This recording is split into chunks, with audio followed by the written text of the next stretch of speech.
tinfoil hat. Oh, what the f*** are you guys even talking about?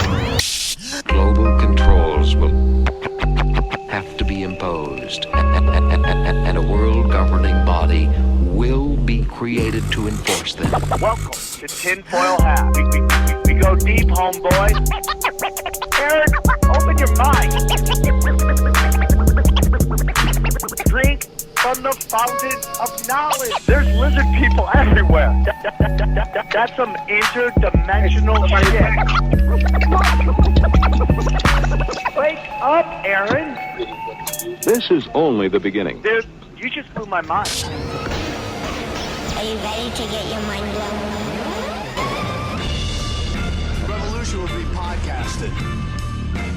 All right, guys, welcome to Tinfoil Hat, live from the Wise Wolf Gold and Silver Studios. That's right, Wolfpack Gold. Just go to samtripoli.gold, use the promo code TINFOIL, and you can get in on the Precious Metals game for as little as $50 a month. It's just that easy, sent right to your house.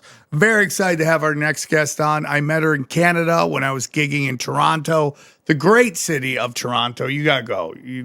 Gorgeous chicks everywhere.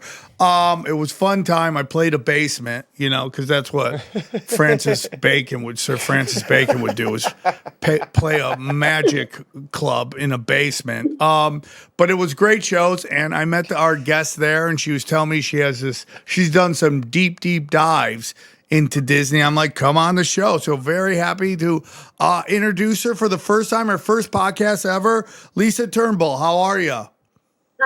Hi guys. Oh my goodness. I'm so good. This is a dream come true. I can't believe this is happening, and I'm already loving every minute of it. So thank you so much for having me. So now you achieved your dreams. What are you going to do with the rest of your life? Well, this is what I was saying. I need to set a new goal, Sam. I got to set a new goal because I don't after this, I don't know. I've made it. I've arrived. We're going to pray that the Canadian Wi-Fi works for the show. So, Lisa, we're very excited to have you on. You're such a nice person. You and your friend came to the show. You were very kind. Very excited. Can you, for those who may not know you, because this is your first podcast, can you tell us a little bit about yourself and where our listeners can find you? Absolutely. So my name is Lisa Turnbull. My Twitter handle is actually Convoy Karen, because I was very vocal during the Freedom Convoy. My side gig is that I own a trucking company, a freight brokerage firm. Oh, really? I was really involved in the advocacy there. Yeah. So I was quite vocal in my disdain over the communism that had overcome our country and continues to do so. So my Twitter is Convoy Karen, but I started my TikTok account, Lise for Truth. So it's LISE for the number 4 Truth. And the whole purpose of that was to just share the nefarious dealings of Disney, or to warn parents of the programming in children's programming. They call it children's programming because it is programming children. So my background is also in neurolinguistic programming and hypnotherapy. And that's how I really started to notice and discover the unconscious programming that was happening in Disney films. And the thing about when you learn how to hypnotize somebody, you learn all the tricks of the trade to brainwash. And then you notice when you're watching media, they're using those tricks. So what happened with me during 9/11, I was actually in India with my hypnosis instructor. And we were watching the mainstream news use all of our tactics in sharing the 9/11 story. Wow. And yeah, the repetition of that snuff film that was the towers going down. That was a snuff film. The repetition and the trauma, they used textbook trauma-based mind control tactics on the news. And that was alarming for me because I was just blown away that was happening. And it caused me to look at other movies, other shows, realizing that it's called programming. They don't hide it. And what that ultimately did for me is made me ask a question like, who am I? What thoughts and belief systems are mine, and which ones were put in there? Because I'm a product of Disney. Yeah. I watched all the Disney movies. I still have them memorized. The songs, I have them memorized still. It's 30 years later. And so when I went all the way back to Disney, I was also reminded of my own trauma because I had a perfect life. Like I lived a charmed life. I have a wonderful family. I'm so, so blessed. But when I look back and think about what I would classify as childhood trauma, it's Disney. It's Bambi's mom getting murdered by the hunter. I can still see that in my head. Okay. The Fox and the Hound. Like, yeah, hold on one second because we're cooking with gas right here and we're just starting the beginning. I want to just take a moment. We're going to get to all that because I know exactly. I totally agree with everything you're saying right now. Going back to the trucker thing just for a second. Yes. My second favorite topic. It was so crazy to me that this woman was calling everybody Nazis while her own grandparents were literal Nazis. Like it's so insane to me. I mean, she would know. So. Yeah, I know. Yeah, look, trust me, I know Nazis. I spent Thanksgiving with them. Well, it's Canada, but so no, that's Christia Freeland, and yes, her grandfather was a Nazi. There's no hiding that. She's also a Rhodes Scholar. So if you know about good old Cecil B. Rhodes, you'll know that if they have Rhodes Scholar after their name, they're basically globalist garbage. And she, what just happened? She's now working for Ukraine, eh? Oh, she got Zelensky hired her for some special. Yeah. You know, yeah. You know, you're bringing up. It's worse. Our current prime minister.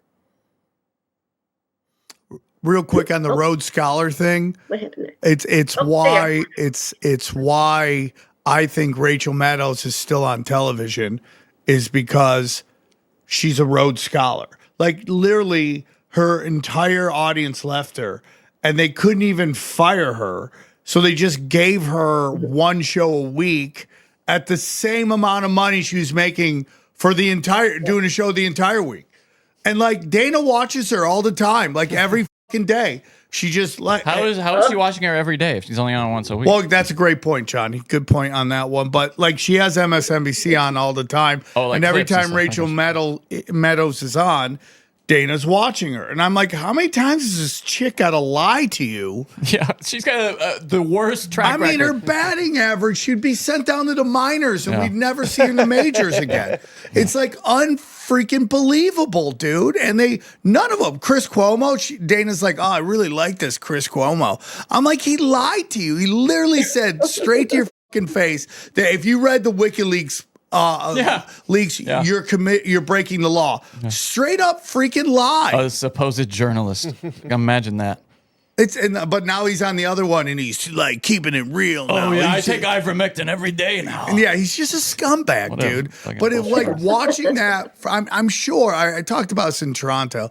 I'm sure living in Canada next to this insane asylum called the United States has to be crazy, but watching Canada from the United States, it's the same shit. It's also a different kind of crazy. Literally, you don't really have to do that. You know, it's you got it pretty good up there, and just the slow screws to communism, and just hearing this woman call everybody a Nazi when she was one. Well, yeah, and it's in LA, all the open micers think I'm fascist.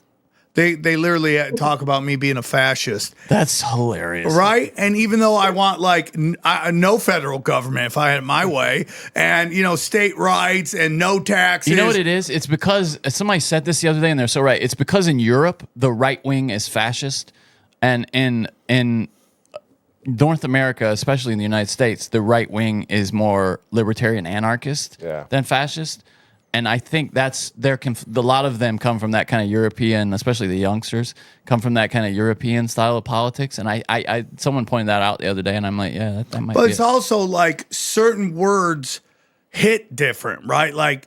The word fascist just sounds like anybody you hate. It could be just Nazi people who don't know is anybody you hate. It doesn't matter what the point is. It's like, oh, dude, the soup Nazi, right? I mean, there's a soup Nazi. Yeah. And Republican's just an old person, like, oh, that's just Well, a that's Republican. that's what you think are old people, but really these words are just it's used to just stop conversations. That's all it is. And when she's telling everybody they're Nazis, and it's insane to me to see regular folk just eat it up, like with this Thomas Massey thing going on right now.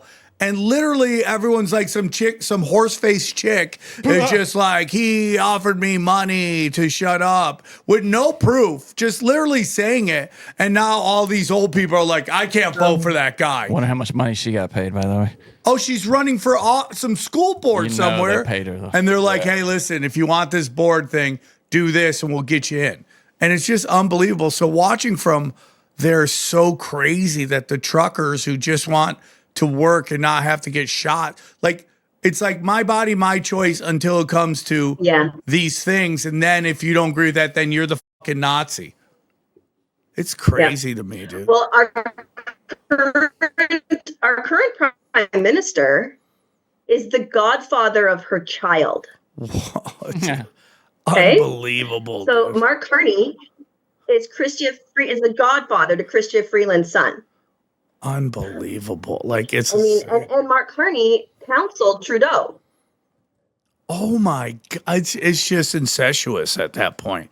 Like 1 or 2 degrees from everything. Carney's not even a Canadian. No, they're all communists. You know, if you want me to come on for I was going to call it the Canadian Communist Corner, because I feel like Americans, a lot of you don't know what's going on up here. And our media is not sharing it. We're prisoners. We are prisoners up there. This idea that everyone is happily going along to communism. No, the election, don't get me started on the election. The majority of the country is mortified. We are mortified. And a lot of us have a problem with the states. Like I can't stand what's going on with the administration and stuff, but you guys are our brothers and sisters. I can't stand the fact that our government right now is encouraging us to hate you guys. They're telling us not to go and vacation there. They're telling us not to spend our money there. We're family. We're the same people with a line slashed down the middle of the land. And this government wants us to hate you. Yeah, and they want us scared of what's going on up there too. It's divide and conquer. So let's get back to Disney. Sorry, everybody, because it's just. I mean, you go up to Canada; they're the nicest people. Want, and I feel like it's important for Americans to know what's happening to us. So I was gonna say, I was gonna offer a Canadian Communist Corner once every 2 weeks or whatever. I'll call it the Beaver Bit. We're gonna check in with it, or Lisa's Beaver Bit. I don't know. Lisa's Beaver Bit kind of sounds more your style. Could get ratings. I don't know. I'll ask my husband. But yeah, I would love to keep you guys updated. I'd love to keep you updated. Let's get into Disney. And so you were talking about there's this video going around of this absolute smoke show of a chick breaking down how every Disney movie is. Mom dies, dad dies, mom dies, both parents die, bang, bang, bang, bang, bang. And you're watching as a little child. That is traumatizing. Yeah. Oh, yeah. So 61% of all Disney movies omit the parent altogether. He's not even mentioned. So one of the programs in Disney programming is the elimination of external authority. All right. So our number one external authority is God. And then our second external authority are our parents. And if our parents are following God, then they're supposed to be making sure that we go on the right path. When you eliminate the external authority, then you become the authority. So the ultimate goal is basically the serpent's lie in Genesis, which is you will be God. You will become God. So the idea of eliminating the parent is eliminating authority so that you can follow your heart. So not only does Disney sometimes omit parents altogether, but they'll murder them in front of your face, like with Bambi's mother, or they will relegate them to something lesser than what they are. So when you look at the fathers, there's an entire what I call the pussification of the male program in Disney, and it is strong across all of them. So the idea that in the early Disney, so there's three eras of Disney. There's the classical era where you have the three original princess movies. Then there's the Renaissance where things started to get a little wonky, and now you have the modern Disney. But what ultimately happens is the parent is completely eliminated. Like the concept of the parent is eliminated, and I'll show you how. So with the first three Disney movies, you have Snow White. That was the first one. No parents, none even really mentioned. Okay. Then you have Cinderella. Parents are dead, replaced by an evil stepmother. And then with Sleeping Beauty, she does have both parents, but the mother doesn't even have a speaking part, and the father has a very small part.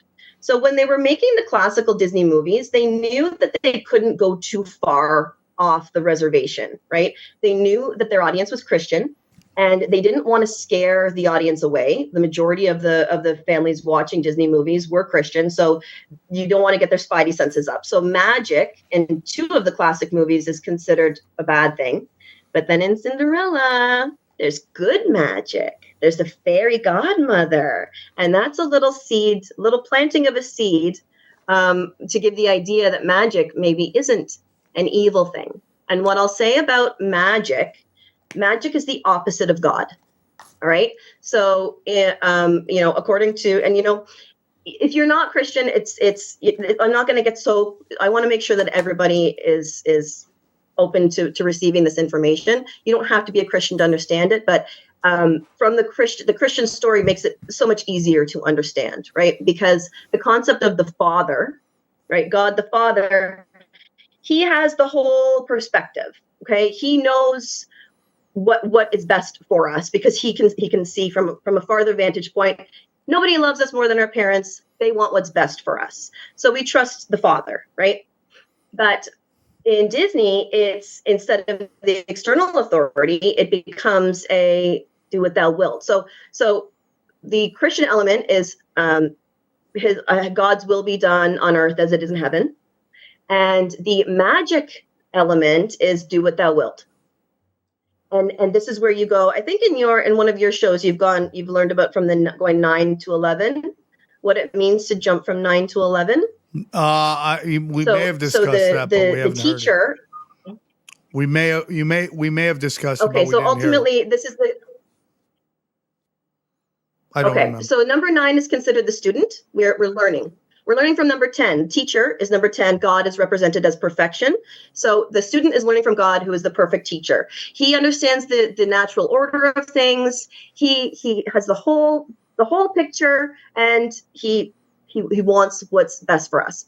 But if you don't want to follow the natural order of things, and if you don't like the rules, and if you don't want to have to obey those rules, you jump over God and you go to 11 and you become a magician. Holy So 9/11 represents the jump from being obedient to God to becoming your own God.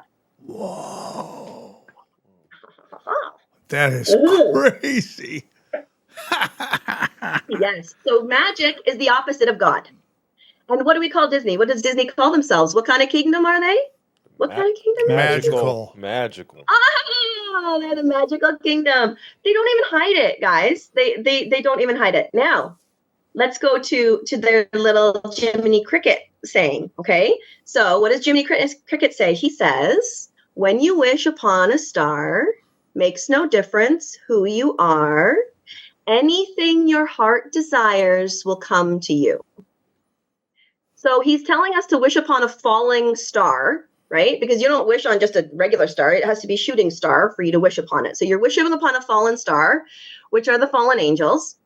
And it doesn't matter who you are. Anything you want will come to you. So do what thou wilt. So it's ultimately everything the fallen angels taught the daughters of man is being taught to our children by Disney, right? When you look at the things that they taught the women sorcery and how to use roots, right? Like drugs essentially, and astrology, and they taught them all of these things. And when I was in the New Age, because I did the thing, I started Christian and then I went off into the New Age, I thought to myself, well, astrology is amazing. Like, I should be able to use that tool. And these are amazing tools that I should just be able to use. But again, that's using magic, and it's going against the natural order of things. So when a Christian prays, they pray to God and they ask for something, and the answer is either going to be yes, no, or I have something better for you, right?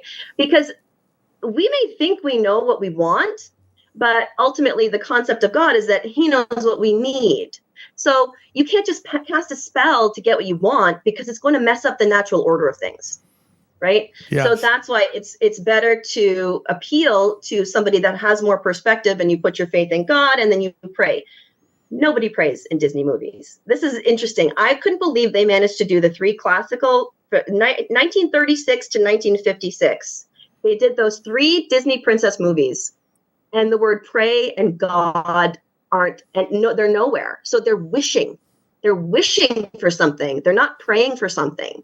Now, at least they are still traditional. So the princesses want to get married, and they want to have a family, and they want to carry on the tradition, the natural tradition of their history, and continue the lineage at least.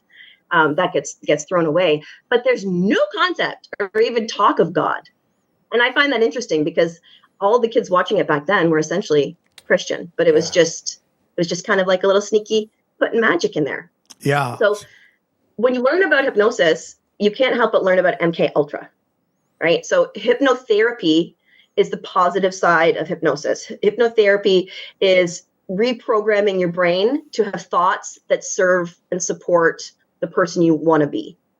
So if you have thoughts in your head that are telling you to smoke or drink or eat that burger or whatever it is, and those thoughts go against what you actually want for yourself, that means somebody else programs them. Okay. If you don't program the thoughts in your mind, somebody else will.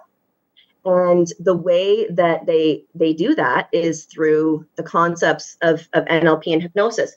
When I learned how to hypnotize somebody, they told me that you can never hypnotize someone to do something that goes against their moral will. You can't hypnotize them to do something that they know is wrong. You just can't. And then there's like this little pause, right? And it's so funny, because it's like you can't do it. Well, accept, right?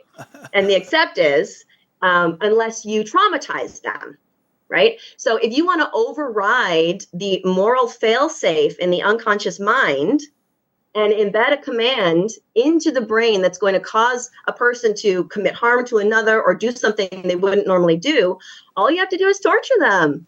That's all. You just torture them. Silly. That's so crazy, dude. And the way they discovered this was in 1920, the Tavistock, AI told me that the Tavistock Institute absolutely did not experiment on World War I soldiers who were suffering from PTSD to learn how to manipulate the mind. No, they didn't. And I know that to be a lie. It was the Tavistock Clinic that did it. So AI told me I was wrong because I said the Tavistock Institute instead of the Tavistock Clinic. Yeah. Because then I just took Institute out and asked the same question. Johnny talks about that all the time, about how he can catch AI lying. I do it as well. I can catch it all the time. Just straight up bullshitting. I fight with AI. The idea that people are going to be using AI for truth or to learn anything is terrifying to me. I fight with AI more than I fight with my husband. Okay. And the difference is AI apologizes to me when I prove it wrong. That's so funny.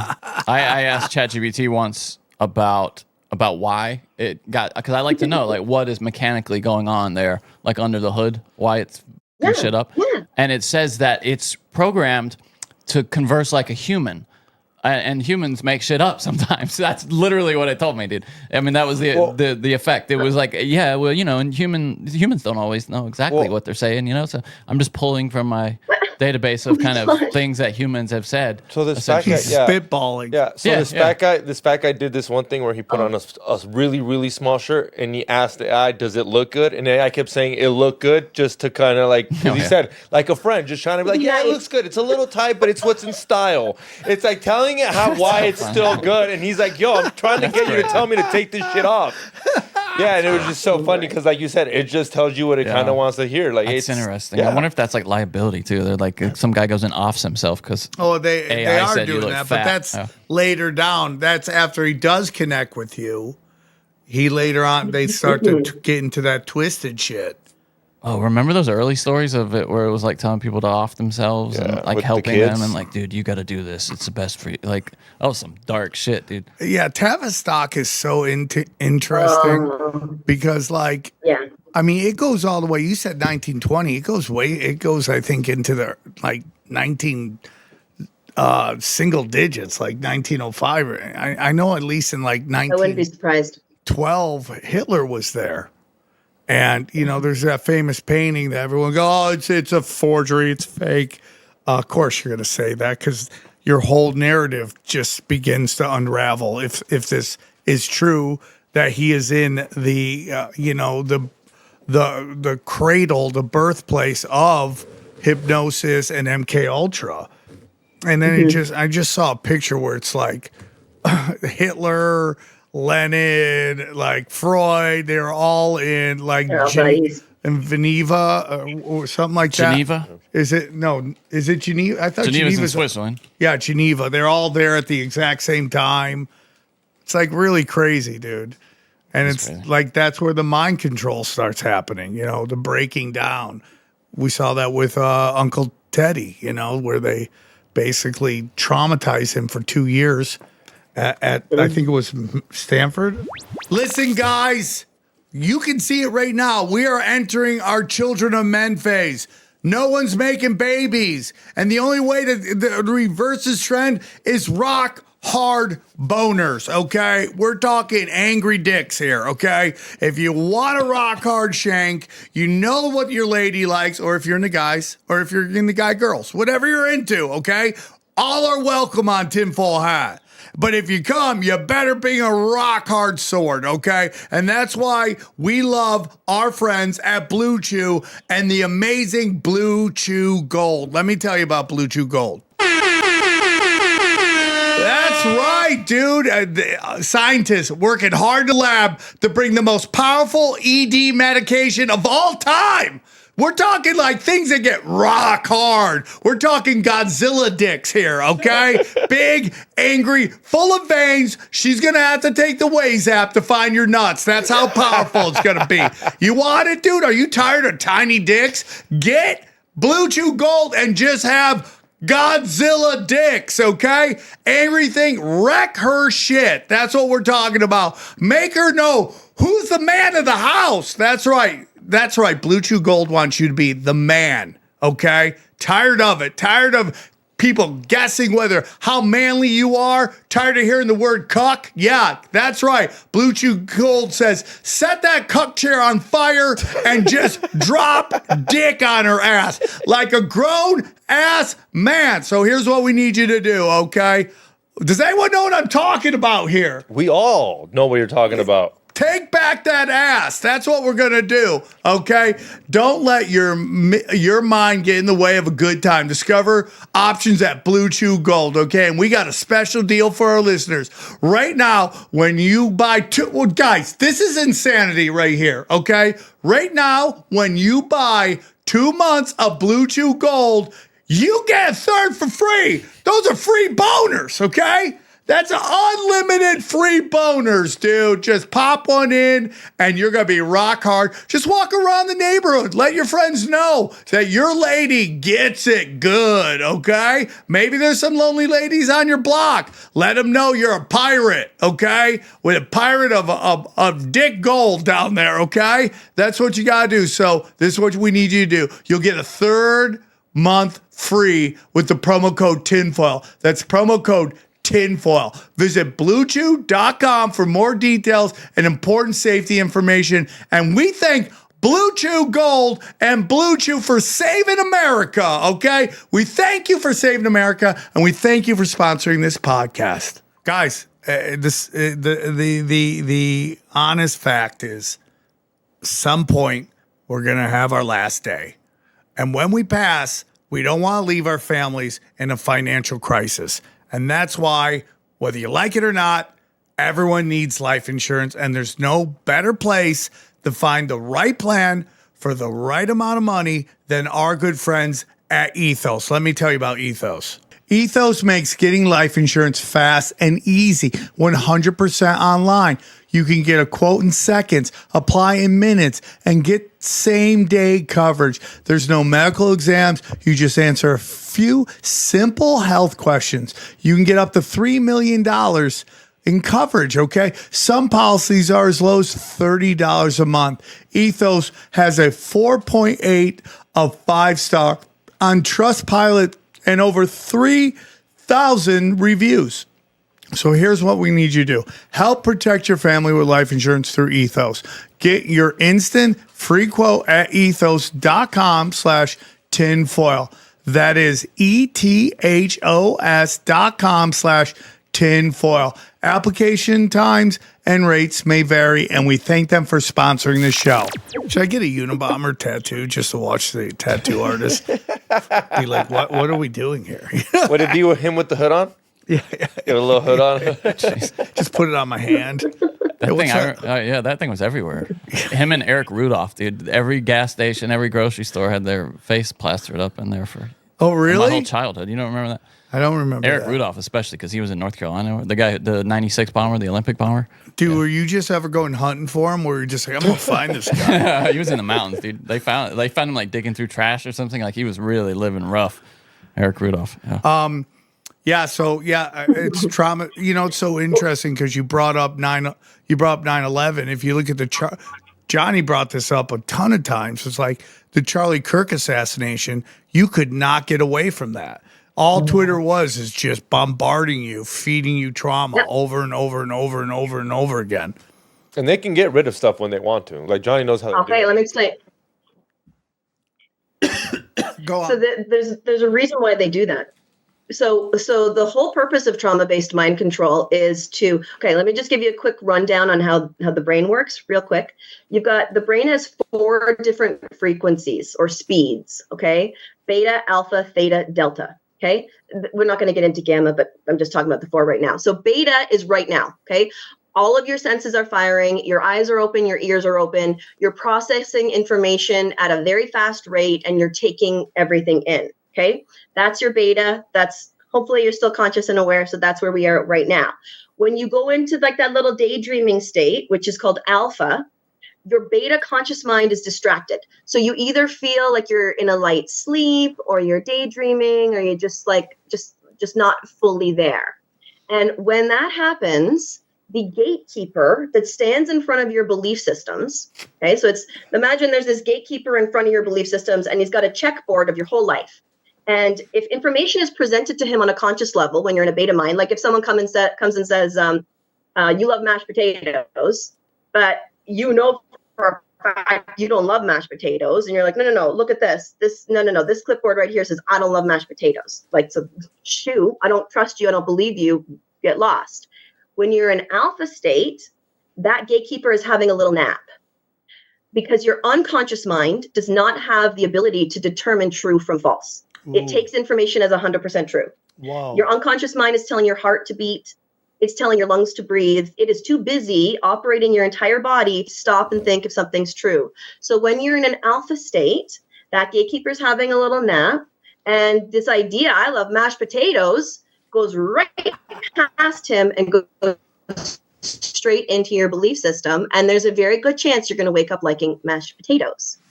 This is also why fast food commercials get repeated late at night on cable television, for whoever still watches that, over and over and over, because they know people are asleep in front of the TV. They can't go into that delta sleep or theta sleep because they're still processing auditory information. So they're highly suggestible. So that's why commercials repeat a lot later at night, because they know people are asleep. So with trauma-based mind control, when you are traumatized, when your conscious mind sees the Twin Towers falling down, or you see Bambi's mother get killed, especially as a child, the conscious mind starts to reel. Like, it just starts to try to find a frame of reference. Especially for a child, because it's the concept of losing a parent to the child. There's nothing more devastating than that. There is no worse trauma for a child than forcing them to imagine losing their own parent. So that puts them in a heightened alpha suggestive state.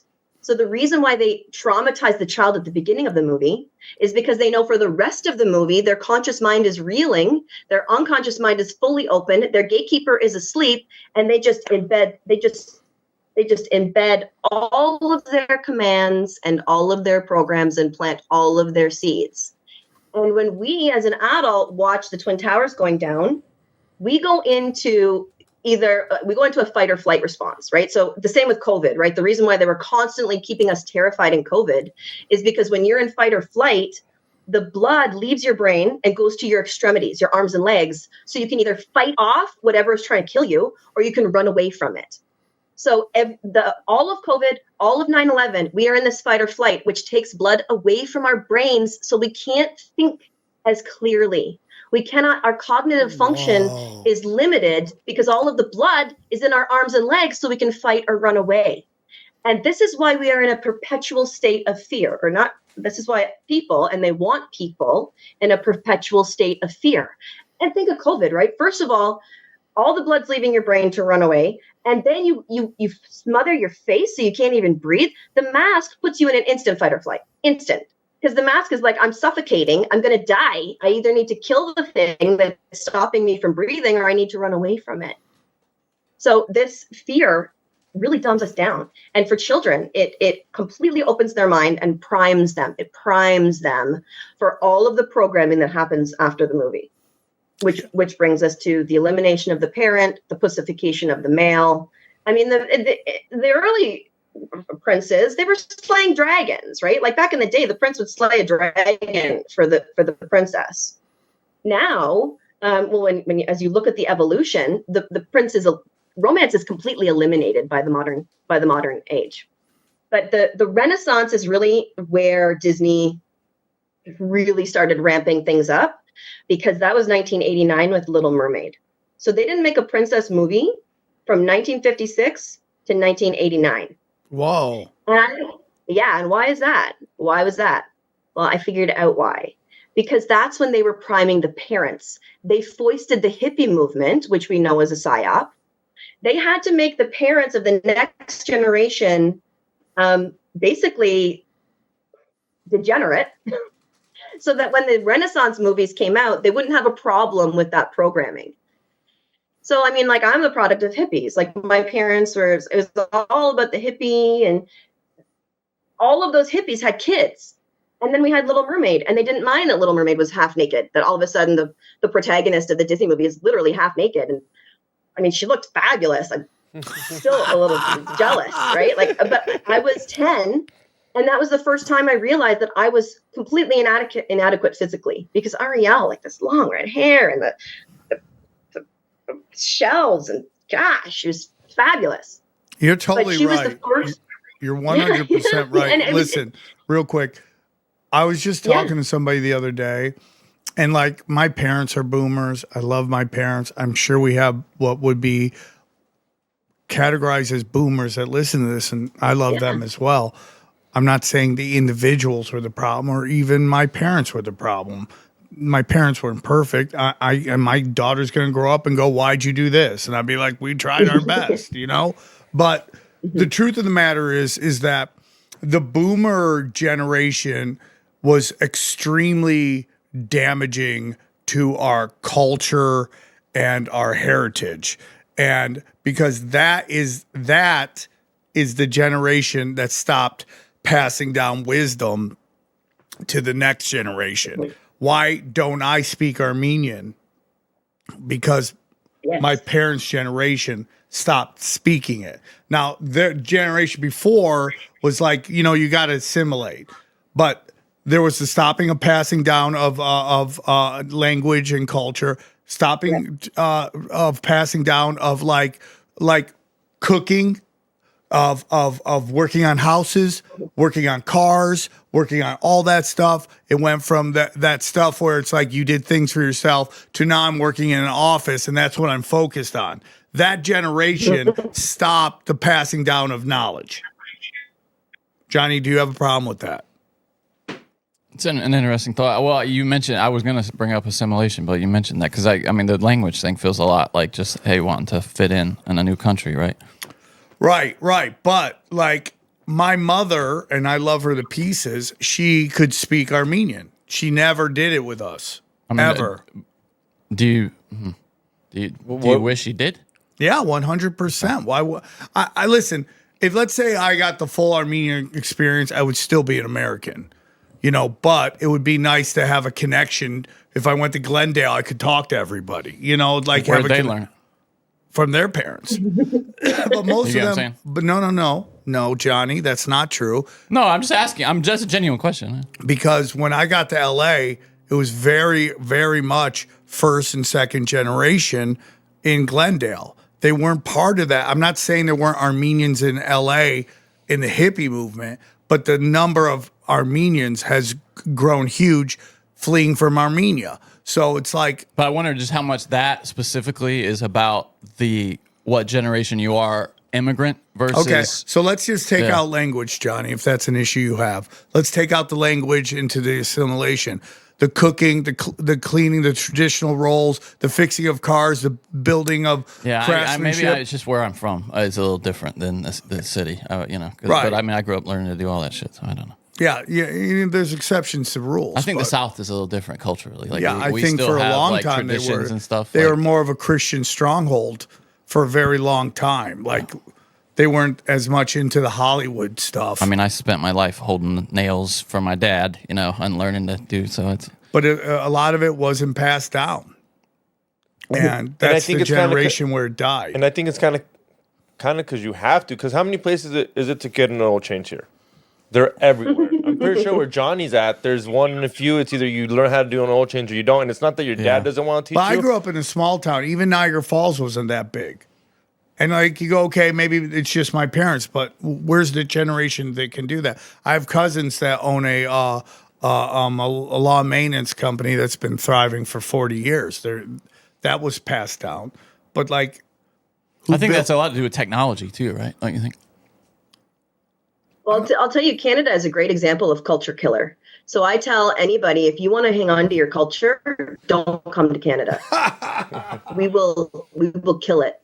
And I think that can be said for North America because we love our concept of diversity on the surface, but we don't want diversity of thought.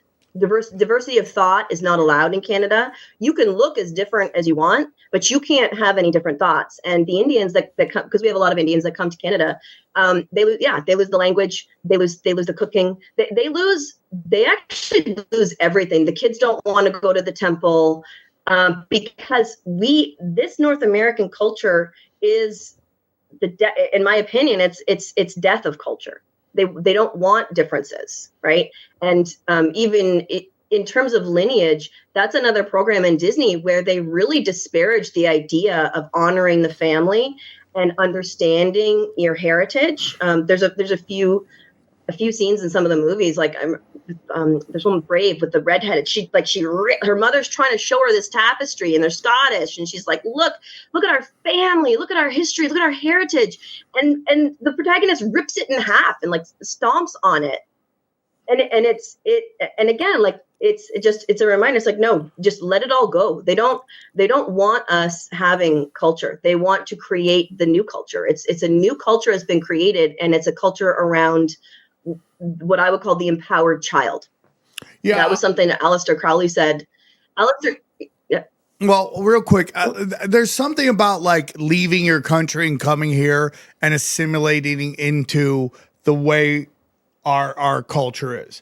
That I don't necessarily have a problem with, but it's like the loss of skills passed down from father to son and mother to daughter that is lost now. It doesn't exist because the parents are working. Yeah, the parents are working so much now. It is. It's like we have a guy come over and fix everything, And it's just like, I'm just so slammed. I can't sit there and work on a cupboard. Now, I'm not saying I'm good enough to do it. I mean, it would get done, but it would be janky, but But that's the thing, man. It was janky back then too. People just made do. You would have been fine. I don't think it's. I think that's you all can I do wanna way more is than you just imagine. Live with the Amish for a while and just get some Amish skills. Dude, there's a great show about that. This old reality TV show where they just throw these regular people in with the Amish. I think it's called like Becoming Amish. It's so good. Yeah.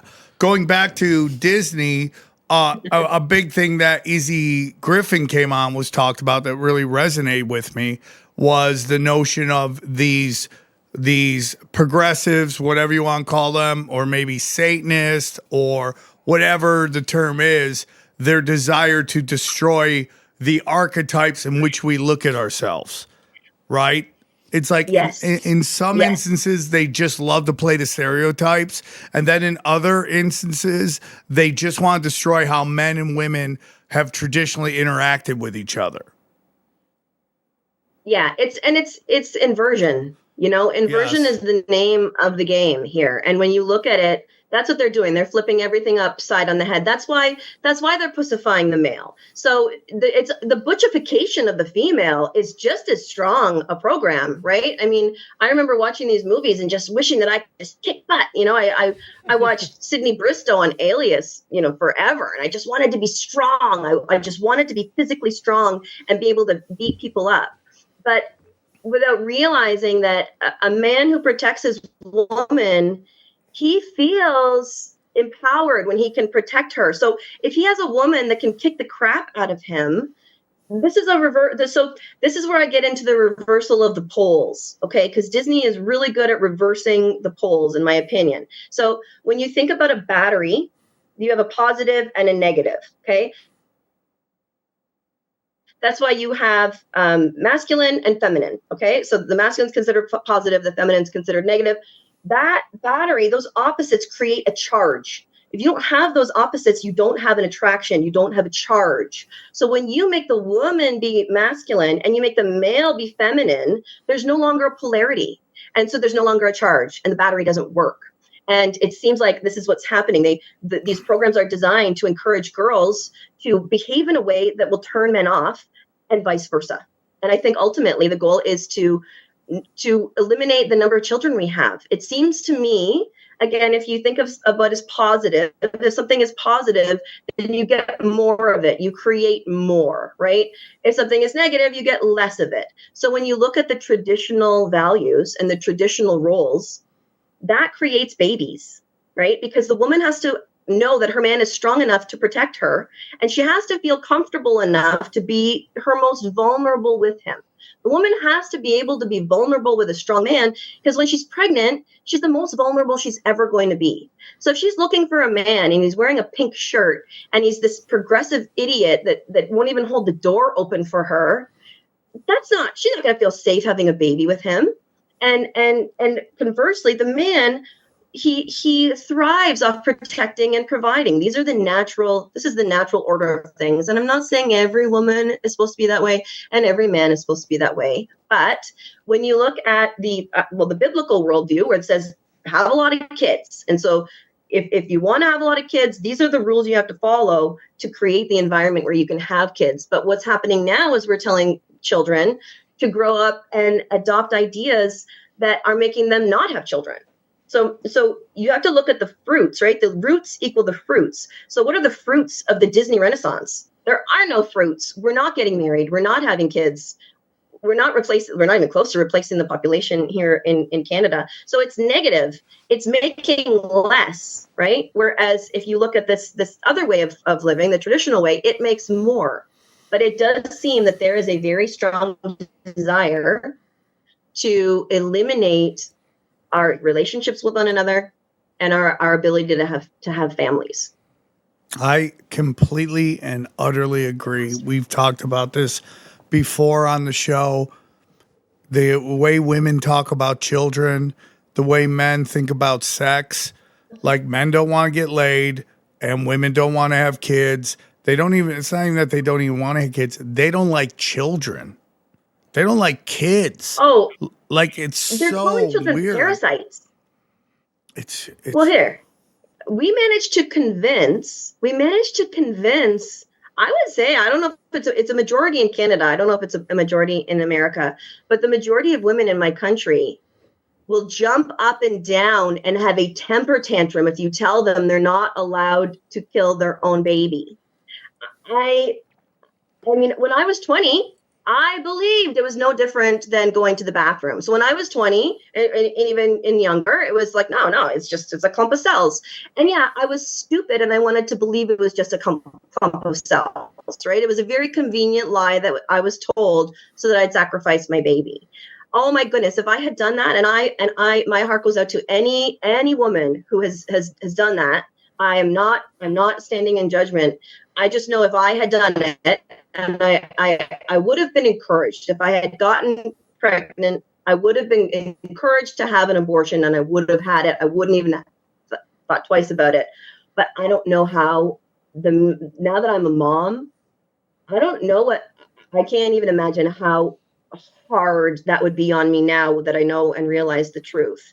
And it's very interesting, right? Like with this idea of, again, back to Jesus on the cross, his body was broken for us, right?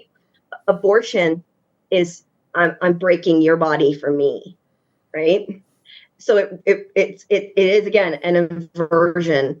And the mother is supposed to be this loving, protecting, like this nurturing soul. And we've somehow been convinced to do something that goes against the very fabric of our nature. And it's words like crotch goblin. They have all these horrible words for children. They're calling them parasites. And the whole Sex in the City, don't even get me started on the Sex in the City programming, what that did to women in my generation, encouraging them, telling them that you're more valuable as an employee than you could be as a wife and mother. That had serious detrimental effects on people that I know, like friends that I have that just decided they wanted the Sex in the City life. They didn't want to do the family life. And some people don't have regrets, and then some people do. But the programming against being a mom is mortifying. It's mortifying. And then you have kids and you realize what a lie it is. You realize that this is the greatest joy that you could ever possibly experience, and you would never ever know the love that you know if you didn't have these kids. And you don't know. The progressive narrative is devastating. Hey guys, listen, man. The weather's changing. One day it's raining. One day it's super hot. You need the best work clothes that are ready for any condition all the time. And there's no better working man's outfit and clothing than our good friends at TrueWerk. Let me tell you about TrueWerk. Working outside in the springtime means you're dealing with the chilly mornings, hot afternoons, and everything in between. Not to mention the mud, the rain, and whatever else the weather decides to throw at you. You need workwear that can keep up with the changing conditions, and TrueWerk has you covered. Most workwear is made from cotton blends, which restrict your movement and get soaked after just a few raindrops. TrueWerk uses advanced performance fabrics to build products designed specifically for work on the job site. Springtime is the perfect season for the T2 work pant, which keeps you comfortable over a wide range of conditions. These pants have 4-way stretch for bending, kneeling, and climbing, a water-resistant finish to shed rain, and 9 intelligent pockets to keep tools just where you need them.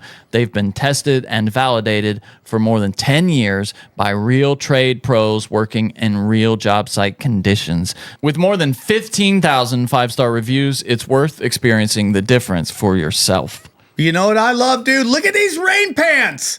Look at that. Oh, yeah. Dude, those things look like they're good for anything. A night at the club, you look fashionable, breakdancing. When it rains, I could wear that all the time. The S1, what does it say? The Storm Cell, I think is what it's called. Oh, it's fire, You know what's dude. funny Listen. is I've taken these snowboarding, and I know they're like rainproof, and I was kind of sketchy about it. I'm like, dude, this is going to get me wet. Nope. Dude, this guy never gets wet. Yeah, you shouldn't be sketchy. Ladies, about don't hang TrueWerk. out They're with the them. best. Listen, the work doesn't stop just because the weather changes. Upgrade to T2 work pants and stay comfortable no matter what the day brings. Get 15% off your first order at TrueWerk.com with code tinfoil. That's TRUEWERK.com, code tinfoil. TrueWerk, built like it matters, because it does. And we thank them for sponsoring the show. Those pants are fire. You don't really know what you don't have until it's too late. And, you know, especially when you talk to young people, and because I was like that, you know, I had an ex-girlfriend that I was still friends with, and she started dating this professor that was much old. She went on to marry him, and they had kids together, and he was much older. She was like 20-something. He was in his 40s. Very cool cat. And he would say to her, to me all the time, you don't understand. It's not going to be like this forever. And I was like, you're nuts. Yeah, I had the same thing happen. I'm crushing it. I'm going to crush to the end of days. And there are some people that does happen to, and that's like a 1%. But it does get to the point where the phone stops ringing. And this world of childless adults that we're going, and listen, it wasn't until I was 47 years old that I had kids. If I was female, I wouldn't have this luxury. You know, well, we have a time limit, yeah. You know, and that's done for a reason. There's reasons these things happen, and so I had late, and I was blessed enough to have them late.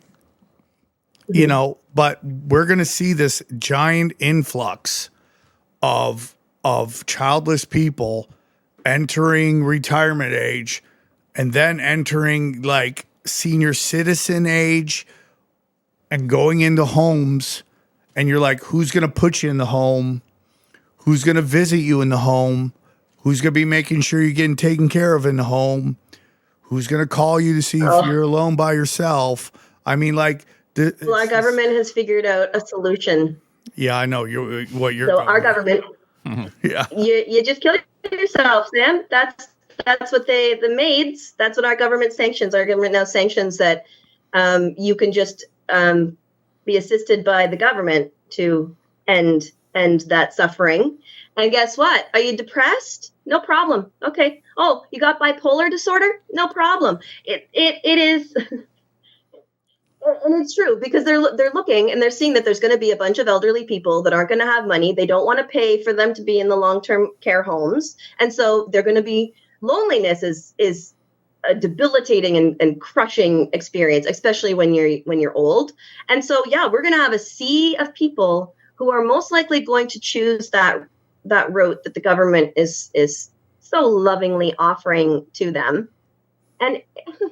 And again, it just makes you think, like, are we in a death cult? Is that where we are? Because now we're looking at the most vulnerable, right? Like the most vulnerable and the most vulnerable on both ends of the spectrum. And our government is just like, just dispose of them. Grandkids keep grandparents alive. If you think about it, like, how much does your mom love your grandkids?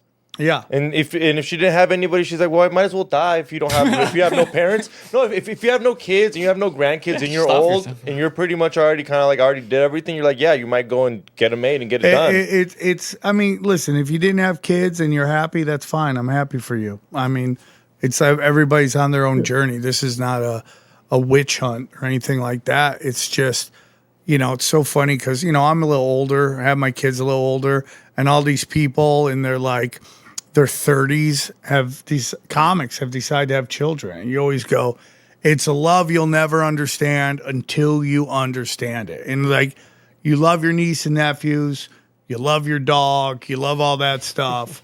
It's not even close, and you can't even measure it. It's like there's no measurement that will explain to you what that is, because you don't get it until you got it. And they're not going to experience it. And did you want kids before you had them, Sam? Yeah, I always wanted kids. You did? Okay. I always wanted kids. I always wanted to be a dad. You know, I just think, you know, it's like I take it as a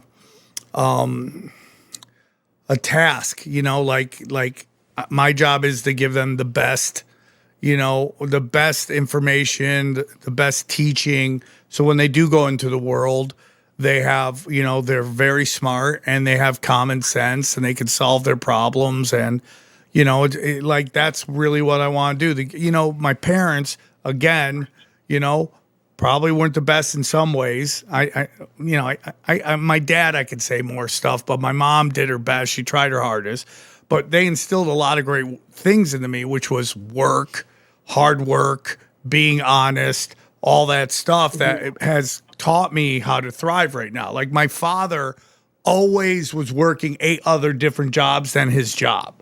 So he was always, he's in the system, but he had all this stuff on the side, which is what I ended up doing. You know what I'm saying? So I learned hard work from my parents. So I think it's super important. And then it's like adoption.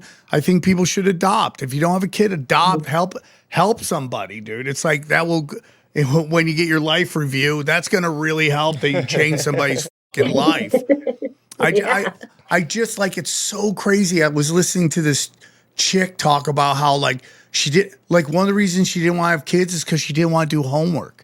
Do you know how insane that statement is? It's your kid's homework. You just got to kind of help them. Do you know how easy my daughter's homework in kindergarten is? It's like, trace this. Wait till 7th grade, bro. Yeah, I mean, and we'll both be like, I don't know what that word is, dude. I'm just the new long division? Yeah, I don't know what to do here. Yeah, just ask ChatGPT. He's your real dad. The trauma that she has from doing homework that she doesn't want to do it with her kids. Well, she's like me.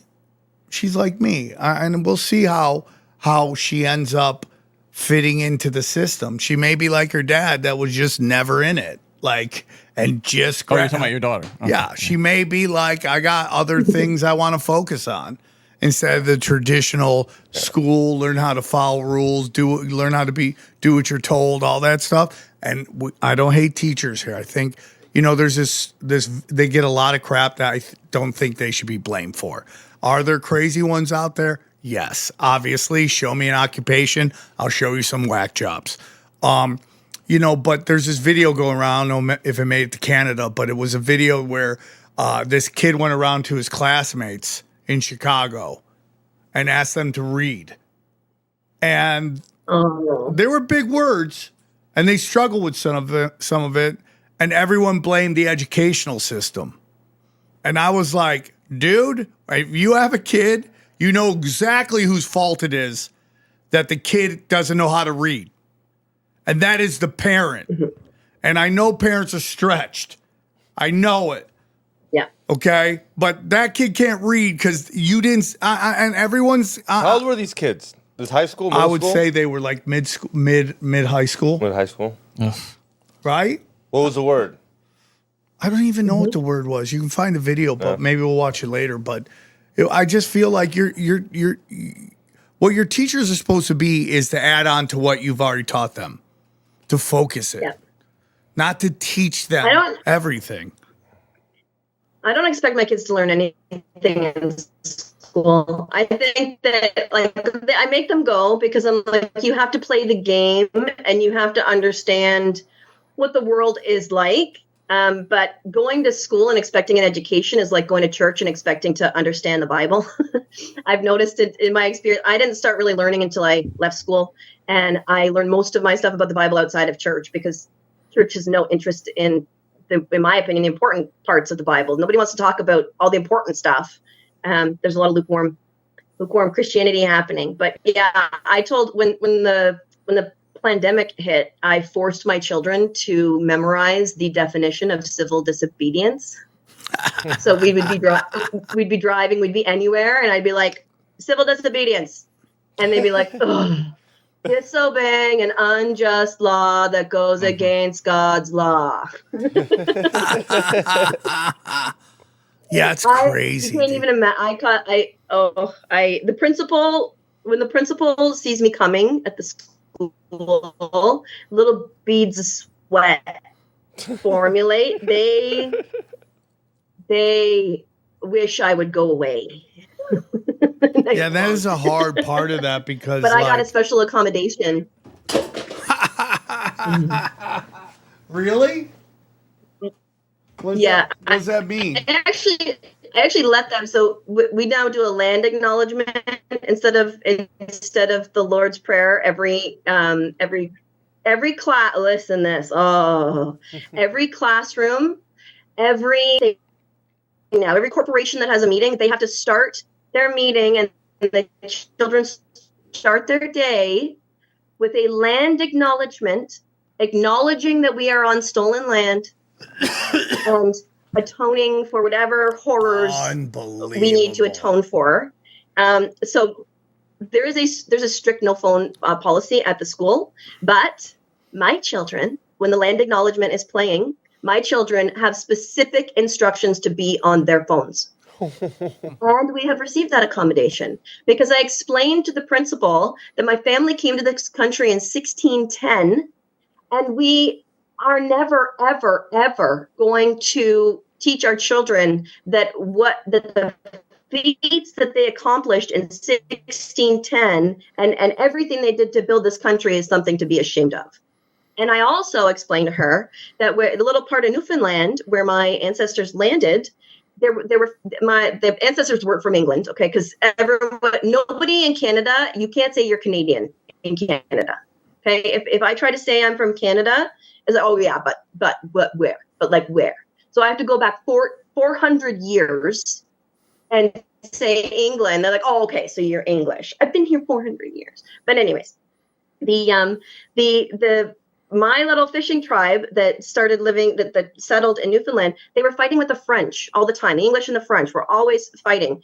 The French in Canada is another topic for another day. Our whole country is ruled by the Laurentian elite. Okay, the French run our country. It's so bad. But anyway, so the English and the French, we would fight, and the French paid the First Nations. They paid them to be mercenaries to slaughter our village. We started the village, it was 0. We got it up to 500. And the First Nations were paid by the French to massacre us down to 27. And according to my family's oral tradition, the 27 people that were standing were Taverners. And the Taverner clan is, if you go way back, that's on my mom's side. And so we have this very proud tradition that, yeah, they wiped us out, but they didn't wipe all of us out. And, they may have use some of our scalps for decoration and stuff, but we survived. So I just explained to the principal, you're not making my child feel guilty for the pride that we have in our heritage. So what are you going to do to make sure that he doesn't have to experience the trauma of listening to a land acknowledgement that calls us thieves when Treaty 11 clearly states that we bought this land outright? But it was a 2-hour conversation. So they get to be on their phones. No, that's amazing. And I think that's very important because they're trying to get rid of nationalism. Because there comes oh my goodness. And this UNDRIP is a big problem in Canada. This United Nations Declaration for the Reconciliation of Indigenous People. In BC, this is the thing. BC is the most progressive province in Canada. They are off the deep end. They are just completely they're your California, maybe, except for you, Sam. But anyways, BC is really progressive. What's happened, because they're so progressive, our country has given $250 billion to the First Nations tribes in the last 10 years. And apparently it's still not good enough. So now the First Nations in BC made this land claim, and they've just claimed an entire suburb of Vancouver as theirs, and it looks like they won.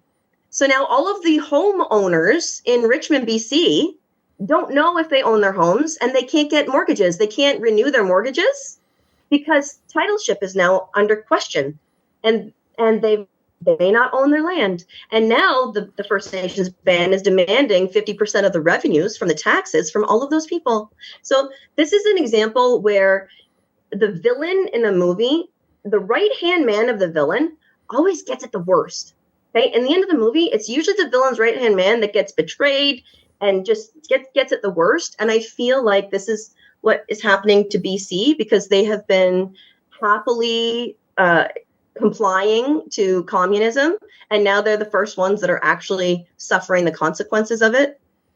And that's why I could even say the story about the land acknowledgement, because there's more talk about it. Before, like, they consider, like, there's this whole 215 body at a residential school myth. So They're saying that there are 250 children's bodies found in a mass grave at a residential school in Kamloops, BC. So the government gave them $17 million to excavate and find the bones. And they haven't excavated because the LiDAR shows that it's just rocks, but they kept the money. And now we're saying, where are the bodies? Holy and now what they're shit. doing, That's crazy. Yes. And now they're calling it residential school denialism, and they're putting it akin to Holocaust denial. So if you deny, and they want to pass a law so you're not allowed to say, where are the bodies? Holy shit. I hadn't heard that. Holy wild. shit. That's why you need the beaver bit. That is absolutely insanity, because I believed it. Yeah. Because I've had people on talking about that. Some of the Grimerica guys are very much I was mortified. Yeah, it's very crazy, dude. Okay, so here's the thing. Anybody that got sent to a Catholic boarding school or any boarding school, there are people that will have stories about how they were mistreated, right? But if you look at the history, we found this has caused people to dig up newspaper clippings and really look into it. When I was in school, I hated myself. We learned about how horrible these poor children were treated. Like, it was mortifying. It was traumatic. It was traumatic. And to teach this to children and then say it's your ancestors that did it, it was a big problem. But then you start to, more information starts to come out, and you start to ask questions, and then asking questions, you're met with, all like horrible, like they just want to shut you up essentially.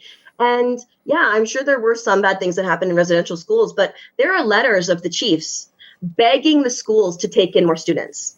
There was a school that was going to close in Manitoba, and the chief wrote a letter to the local newspaper saying how beneficial this school was. So the children they're being nourished, they're learning. Like, there were a lot of children that benefited from the schools, and there were children that were mistreated. And it would be foolish to say that there were none. But this idea that they were murdered and potentially molested and all of these really, really horrible stories, we need to look at them situation by situation. You can't paint this whole story with one brush.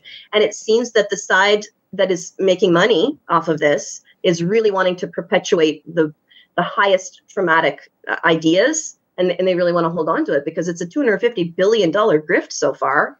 And that's lining somebody's pocket. So it's not to say that it didn't happen, but the way that they're painting it is it's just not right. It's just, okay.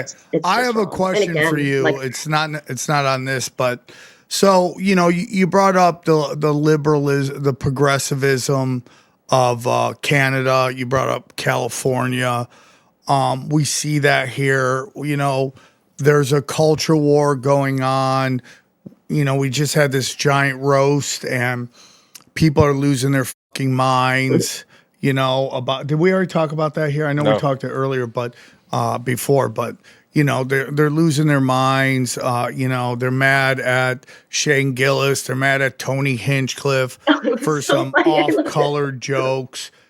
Nobody's talking about Chelsea Handler having dinner with Epstein at a small dinner, not like, hey, I went to this party. It turned out Epstein was there. Or Woody Allen's there. I don't even know if those two are true. That's what Shane said, but you can look it up. She 100% was dating a guy who went to dinner. She's one of them. Yes, for sure. So nobody cares about that. And Cheryl Underwood, who is one of the greatest comics you'll ever be blessed to see do stand-up, she's a killer. And she did a joke about if anyone said the N-word, she would have them killed. And listen, I understand it's a joke. I'm not mad at it. But what I'm saying is the uproar on stuff about all the black jokes. Everyone's getting upset about that. And that to me is like you want equality. You got it. Everybody's making fun of everybody. That is the real equality. That's even true though equality. It's like what most of these progressives want isn't really equality. They just want to and moan. They love the status quo. White guys bad, black people oppressed, women oppressed, are hated because they're so successful, and that's the only reason people hate them, because of their success. Gays are just marginalized, like all this fucking crazy shit. They don't want they don't want the paradigm in which all these people look at each other to change. They don't want any of that because they enjoy that, because they don't have to think. It's easy. White guy bad, black guy good, gay good, women good, picked on. You know, it's like this whole thing. Muslims terrorists. You know, just like this easy. You know, they're losing the culture war. But the question becomes, is like, how do you change it? Because there's so many of them, and like they don't have kids. They aren't building shops. They're just they live. Their whole purpose is to fight the enemy in the cave. It's like sometimes I get to the point like, who are we trying to save at this point? Like, who do we save? You always hear they want to break up America, and I'm like, I'm against it, because then you get into Bolshevikism. Right? And you got the and then everybody is not Bolsheviks, but the Balkanization, excuse me. Balkanization, yes. And then everyone's at war with each other. Everybody's at war. You think Texas is just going to chill? You don't think they're going to go into fucking New Mexico and just start racking people? Like, I mean, it's just, so what do you do with them? Because they have no clue because what they only do is, so going back to the roast real quick, they only get mad at things they don't like. And when their side does stuff that is wrong, they don't care, because fighting evil is more important than self-correcting, right? It's like the people in Minneapolis protesting ICE, yet couldn't care less that their tax money is being just stolen by Somalians. It doesn't matter to them. Yeah. They just don't care. They don't care. And it's like, so this guy, Ron Placone, who I think is a great political guy, he's from the left, and he was basically called the things that happened there racist on the roast. And I go, well, what about the black chick saying she's going to kill white people if they say a word, Ron? Does that upset you? He goes, well, I didn't see that. I don't know anything about that. I go, you probably saw it and it didn't care because it didn't register with you, because you probably think that's okay. And Ron's a good guy. This is not an anti-Ron discussion. This is more of like when I get called racist, anti-Semitic, and sexist on the internet, it's like, well, don't you know I make fun of everybody? Like, I'm literally more open-minded than you are. I equally make fun of everybody. You just know it's the one thing that pisses you off, so you think I'm that one thing. When I make fun of everybody, I call out everybody's fucking criticism. I have comedy about everybody, but you only see the things that piss you off. See, I thought it was pretty equal, because, I mean, you got a George Floyd joke, and then you got a Charlie Kirk joke. Yeah. You hit both sides. Both of them, they were both pissed. I saw someone yelling, oh, George Floyd joke, I can't breathe. And then you saw the right being like, Charlie Kirk, don't touch Charlie Kirk. I'm like, yo, that was both sides. And they're both. Yeah, and then you got Michael Che crying like he's like, black roasting is like, what's up with this dude's shoes? And he goes, white people race, sex crimes, fucking racism, this. I'm like, so what you're saying is white comics have more depth. Is that what you're saying? They go a little deeper with their roast, and what's up with this dude's shoes? Michael Che's become this kind of arbiter for taste and it's really frustrating, because I'm like, dude, you do Weekend Update, bro. Like, shut the fuck up. And which he writes for his white co-anchor, and he writes some racist jokes to say. Yes, he does, and that's all the time. funny. Yeah. Oh my God, it's crazy. But in reality, Johnny, I get why women hate this red pill moment. I get why hate this anti-Semitism moment. I get why gays hate that the F word is back. I get why blacks get mad when white people are doing racist jokes. Because I would be like that too if I was a protected class and anything I didn't like, I could just call hate speech. It would be fucking great. It would be so great if this guy's like, dude, what's up with your socks? I'm like, why are you racist, dude? Yeah. Why are you fucking racist? It's fun, right? Hey, dude, your girlfriend's like is weird. Dude, why are you a fucking racist. It's like having a nuke as a country. You know, it's just you can just drop it in any conversation. And it's over. 100%. You win, yeah. It's like, hey, XG, why are you parked in the handicapped parking spot? Are you fucking racist, dude? It's like, I would love to have just something that gets me out of any criticism. I would love to never get criticism. It would be fucking fun, right? Just to be able to do whatever I want. And if anyone calls me out, they can just call me a bigot. Up the entire city of Los Angeles, and then if I do, I get reelected. Yeah, it's called BLM, right? It's called BLM. Yeah. I mean, if they say the N-word, you can technically hit him. Who's that guy that killed the old man because he got he said the N-word and got away with it? Imagine that. You're just talking to your buddy who's black, calling each other the N-word. Some old 80-year-old guy from Vietnam drops one N-bomb, and you kill him. You're like, yeah, that totally makes sense to me. That's totally sensible. I have a story you're gonna love. I have a story you'll love. So yeah, being in Canada, the only thing our school cares, the number one thing that our schools care about right now is anti-Black racism. It's been the last 10 years. It's the only focus. It's the only thing that matters. It's the only thing. And the school region that I'm in, what happened was 10 years ago, there was a lot of violence. So a lot of kids were being violent against teachers and other students. And so they implemented a no tolerance policy and said, if you just one strike and you're out, you physically hurt, you hit somebody, you're out. And what happened was there was a disproportionate number of Black students that were being punished as a result of this no tolerance policy. Oh my God. So they paid millions of dollars to do a study. They paid millions of dollars to do a study. That's great. And the study determined that obviously every teacher in the board is racist. And that's the problem. So it had nothing to do with these children physically attacking, and it had everything to do with the unconscious bias of particularly the white female teacher. They really like to go after the white female teacher. So now what has happened is you cannot suspend, you cannot expel, and you have to be very, very careful if you're going to reprimand Black kids. So they can't, you have to give them special treatment. What they also now have, they've got a Black parent advisory committee. So it's like a PTA just for the Black parent. Now, here's how I learned about the club.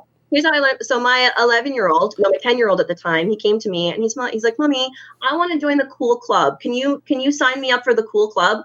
And I'm like, what is this cool club? What are you talking about? And he's like, well, they get to listen to hip hop and they're eating chips and drinking pop, which is outlawed. You're not allowed any junk in the school. And they're eating these forbidden foods and they're dancing and they're having so much fun. And I'm like, well, yeah, of course you're going to join the cool club. Like, that sounds great. Let's get you in the cool club.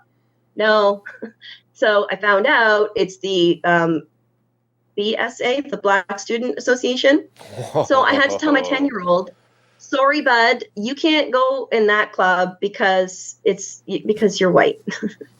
And a 10-year-old, he doesn't get that. It's like, what do you mean? Like, because a 10-year-old isn't an idiot, it's a stupid thing. It's like, well, that's stupid. Like, my friends are in there. Why can't I hang out with them? Exactly. And what it ended up doing was it caused animosity.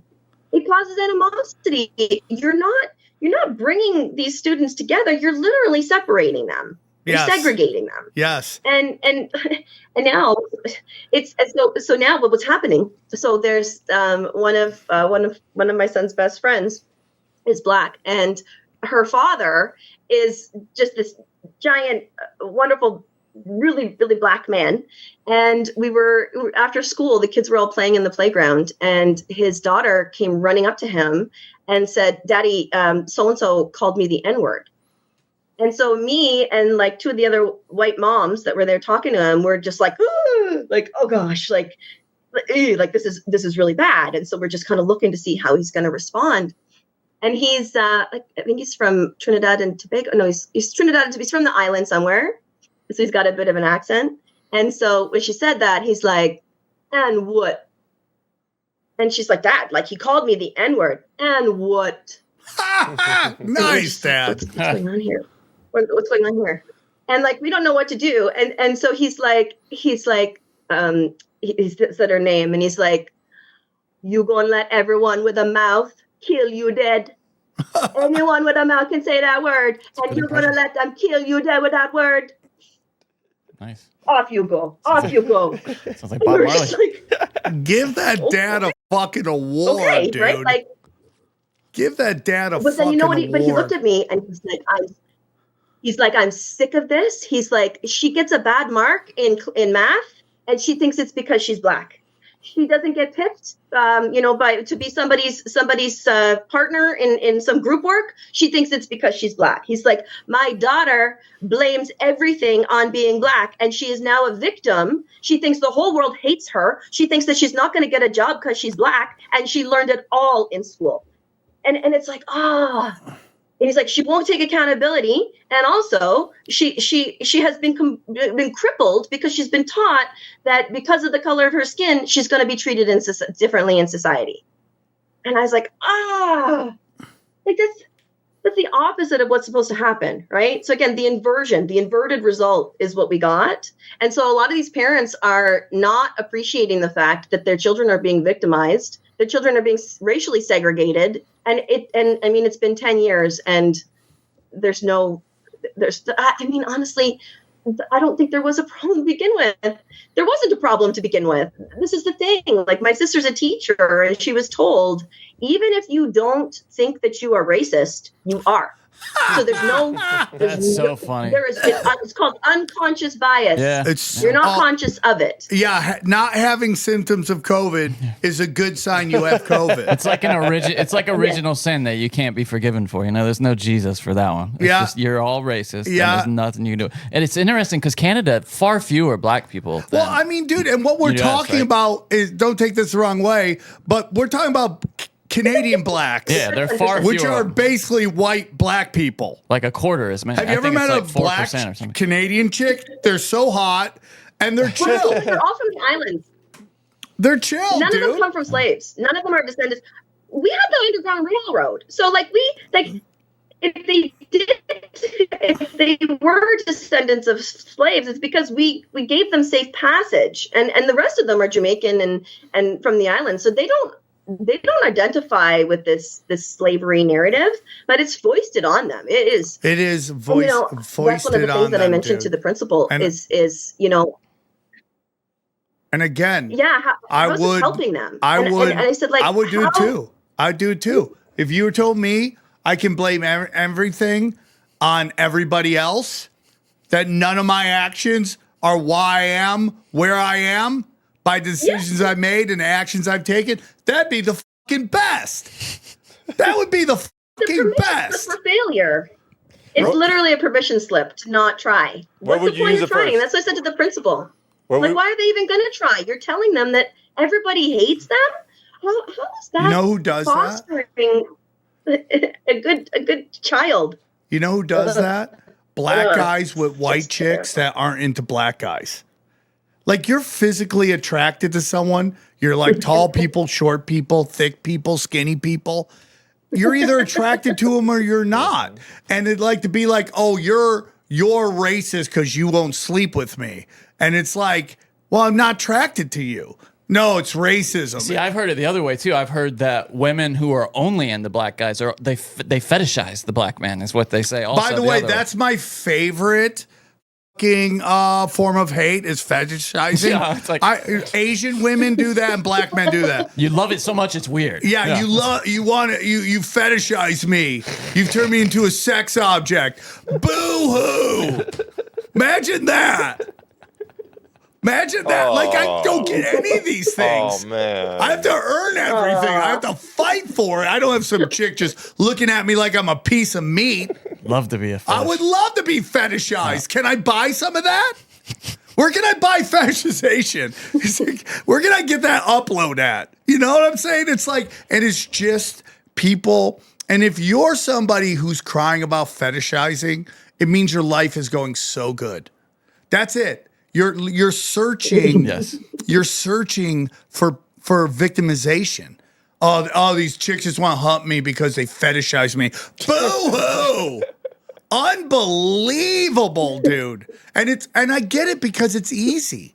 It's just easy to be like, everyone's mean to me because of just something I didn't do. And it's like, I would love that. Again, going back to all those protected classes that were created in the 80s and after World War II, where you couldn't criticize them. And if you did, it means you were a fucking fascist. And you can't talk to anybody about this shit. Like somebody that believes this, that thinks they are fat, you like this is like violence to them. I would love to know what would he like? Somebody just liking me for me? Yeah, just not like too what much, does that mean? Like I don't even understand what fetishization like is. how many black guys did you date before me is the question. It's got to be an even mix or I'm out. Yeah, it's really unbelievable. Actually, not an even mix. It needs to be proportionate to the mix in the population. So. There are white women who feel like when they date men, they're civil rights leaders. Like they're the Rosa Parks of dick. Sorry about that, but it's just she came and saw my show. She knows. No, what I think I knew what I was getting into. Okay, so it's like it's just such an interesting thing, and to like, it's like if I was asking Dylan this. I go, Dylan, is it racist for me to say that I love watching black people watch magic? Is that racist? But someone would find racism in there. So great. See, but wouldn't it be the person that recorded it? I mean, yeah, you're watching it. So David Blaine is racist. Yeah, that's what I'm saying. Yeah, because I get what you mean. Yeah, it's racist. I guess that you're watching and you're enjoying it. It's racist. No. But if I someone think it's entertaining. No, I agree. But someone could say, "Oh, you're racist for watching black people react like that to a magic trick." Well, I was like, well, if we want to get down to it, isn't David Blaine the racist person for doing the magic and putting it in front of Sam? Here's a clip of just black people. It's literally called street magic, dude. Like street magic, dog. You know what I mean? It's called street magic. Like he knew what he was doing, bro. But it's like let's say I go watching black people watch magic is magical, right? Someone be like, dude, that's racist. But let's say Michael J goes up and goes, watching black people watch magic is magical. People are like, oh my God, he's like so fearless. He's just fearless. I mean, he's not afraid to say things that we all think, and it's like, that's my problem. You're mad at the messenger, not the message. And that in itself is like these super progressives have convinced themselves you can't be racist against white people. Like, just think about that. You can't hate on a race that's so successful. Well, if you don't like white people, that's racist. But you've been programmed to overrun that logic that says that's racism. But and the reason they do that because it allows them this outlet to throw their fucking hatred into something. Oh, here's a class you can go after. Just go after these people. It's funny too. There's a whole generation of people studying this for semester after semester in colleges too. Like this very subject that you brought up. There are people who are dedicating hours and hours of their lives writing papers about this kind of shit and like studying like why white people can't be think about that, like how different that kind of person is going to be. And then from us. what job are you going to get with that racial justice? The university or whatever. Yeah, that's it. That's literally it. Starbucks. Yeah, if you're lucky. Yeah, no, there was a poster. So because the town that I'm in, I'll just say it's Brampton, and people that know about Brampton, it has a lot of Indian immigrants. So we're close to the airport, and so we have I think we're over 50%, well over 50% now Indian. And my oldest son, his two best friends, one is a Punjabi kid, a Sikh kid, and one's a Muslim. And they know me. Like I drive them to school sometimes and pick them up. And I'm not your average mother. I'm not your normal mother. And so I'm constantly, sharing things with them that they would not normally be information that they would not normally be exposed to.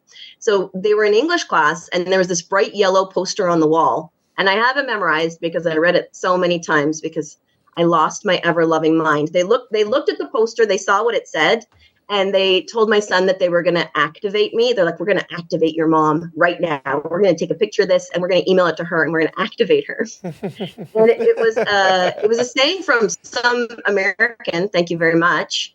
And it said that the virus of white body supremacy was developed in a lab in the Virginia Assembly and it has corrupted our entire world. It is in the air we breathe, the food we eat, the water we drink. It has infected our entire society. This whole the white body virus, the white body supremacy virus. So they sent the picture, and they did activate me, and that was another conversation that I had with the principal. But the thing was, so the school is predominantly. Oh, that was it. I found it. That was it. I found it. There it is. Who did that? Oh my There God. it is. That was so. That's at schools. You walked into. Where was that? In a school? Okay, I'll read it. All of our bodies are infected by the virus of white body, that's hyphenated, supremacy. The virus was created by human beings in 1691 in the laboratory of the Virginia Assembly. It quickly spread throughout our continent, infecting all of its people. Today, white body supremacy remains within all of us. It's in the air we breathe, the water we drink, the food we eat, the institutions that govern us, and in the social contracts under which we live. It is in our bodies, and that is credited to someone called Resma Menachem. Not even white. Yeah, Unbelievable. I can't believe that's mine. Like, where did you that? Because the only picture that exists is the one that my son's friends took because I went crazy on that, and they put a gag order on the school, and this nobody would talk about it. Like I went to the school, and they just bug-eyed, tight-lipped, couldn't say a thing, which was fine because I wanted to do all the talking anyways. But the thing is, my son is a minority in the school. I mean, big time. It's maybe 10%, maybe there's 10% white, maybe. And so I said, is my son a visible minority in this school? And they didn't know what to say. I said, do you understand what that is? Is my son a visible minority in this school? Because I was taught that if somebody is a visible minority, we have to work hard to welcome them and make them feel like they're part of our community. I was taught that you have to try even harder to make them feel safe and to make them feel like they're in a place that they belong. Can you explain to me how calling my son a virus is contributing and fostering his camaraderie with his fellow classmates? Because as far as I'm concerned, the opposite is happening here. And we are proud of our heritage. We are proud of the pioneers. We are proud of our ancestors, which by the new definition means that we are white supremacists, because if we are proud of our heritage, then we are considered white supremacists. So now you have just put a target on my son's back. And what are you going to do to confirm that my son is safe in this now hostile environment? And what did they say? And it was like, we can't talk about the poster. We can't talk about the poster. We can't talk about it. So that was another 2 hour. It was another 2 hour. What's the ethnic breakdown of that school? How does it break down if your son's? It's like 70% Indian, 10% white, and then like 5%, maybe 5% black, and then 5% Asian. No Mexicans? Yeah, Brampton is. It's Brampton is Canada. a lot of Indians. And when you say Indian, you mean like natives, like whatever you call natives? Are up there? you I mean talking- like Indians from India. Oh, okay. Wow. From India. So we've brought in, since Trudeau, so in 2015, Trudeau increased our immigration to 500,000 a year, and it's only India. 90% of our immigration comes just from India. Huh. And there are a lot of reasons for that, and we'll talk about that. But the thing about Indians, and here's the thing, okay? They all came. So Trudeau Senior, a lot of people don't realize that that Trudeau we just had is the son of the really other bad one. So Trudeau's father, he was actually named by Anarchy Lucas as one of those Epstein kind of guys, but he is the one that opened our country to immigration, and he opened our country to Indian immigration. And we had a really good rule. Like, they had to have certain education, and they had to have money, and we had a really nice immigration system, and we had a lot of Indians come to Canada that were wonderful for our country. Like, they wanted to be a part of the country, they assimilated, they started businesses, and everything has been great. But for the last 10 years, Trudeau Jr. opened just eliminated the laws, the rules, opened the gates. You don't have to speak the language. Bring your grandparents. Bring your grandparents. So our healthcare is already, don't think the Canadian healthcare is good. All right. Yeah, it's free because we pay like 80% tax. But imagine an already taxed healthcare, and then you tell every immigrant that they can bring their grandparents. Why? I don't know why. So, but what has happened is, so all of the kids of the parents who came here in the 70s, their parents said, you vote liberal. Like Indians were going to vote liberal no matter what, which is your Democrat. That's what they did with these guys. These ones. That's what they did with the Mexicans. You can come here, but you got to vote Democrat. Yes, exactly. And that's why he flooded. That's why he flooded our country. So the Indians are Mexicans. But the beauty of the Indians is they hate progressive politics. So they like the fact that the Trudeaus let them in, but they don't like the fact that their sons are being told they can be girls. Like they're taught that, like from kindergarten. That is like Latinos. Latinos are very traditional. Yes. And I said, I believe that the immigrants in Canada are going to save our country because the Canadians, we're just the boomers. I am mortified by what the boomers have presided over. Like they're just destroying our country. But the Indians are coming and they're working hard. And they're like, wait a second. Like we were kind of sold a bill of goods. We were told it was going to be easy to live here, but the cost of living has gone through the roof. This is not the land of milk and honey anymore. And now they're mad because they're like, well, you had us come over here and this place is not nearly as good as we thought. Our children aren't speaking the language. Our wives aren't cooking the food. We're losing our culture and you're teaching them some really strange things. So my town flipped. It flipped from liberal to conservative. Okay. And I mean, it was a conservative majority, and my town is majority Indians. But I love it because they're here, but they don't feel beholden anymore to the Liberal Party because they're more interested in thriving in this country than they are in honoring the guy that opened the door. So I like Indians. I love my Indian. My daughter's school is a very large population of Indians, and I've heard people go, "Man, there's a lot of Indians here," and I go, "I like it. They're family oriented, dude. Yeah. They just want to educate their kids, and by the next generation, they'll be Americanized. They want their kids to get good education.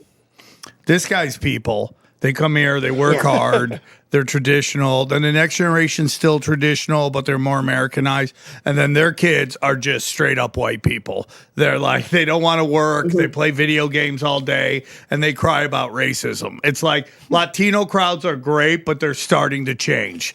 They're starting to get super sensitive. Because they go like to school. Even when I did your show, I did a couple jokes like, "Oh, it's because they start going to school." Yeah, they don't once you're not working outside with your dad and you got the privilege to go to a 4-year, and then there's that's that Mexican that you're talking about. And again, it gets real fun when you can like cry about oppression. It's like real fun. It's like coming to a country and crying about how shitty this country is. That's a lot of fun. That gives you a purpose to wake up in the morning. That it's just when you have everything, you need something. You need a purpose in life, a reason to get up in the morning. And when you're born in your food, your shelter, your clothing's never gonna go away. You're set on that, man. Fighting oppression is so much fun, dude, because there's no real goal line. Again, you look at the roast. Everyone's making fun of everybody. You should be jerking off your progressive lady dick to this. You should be so excited. We got fucking equality. But nope, that's not it, because they don't want it to end. They need purpose, and they just keep. I mean, the progressives.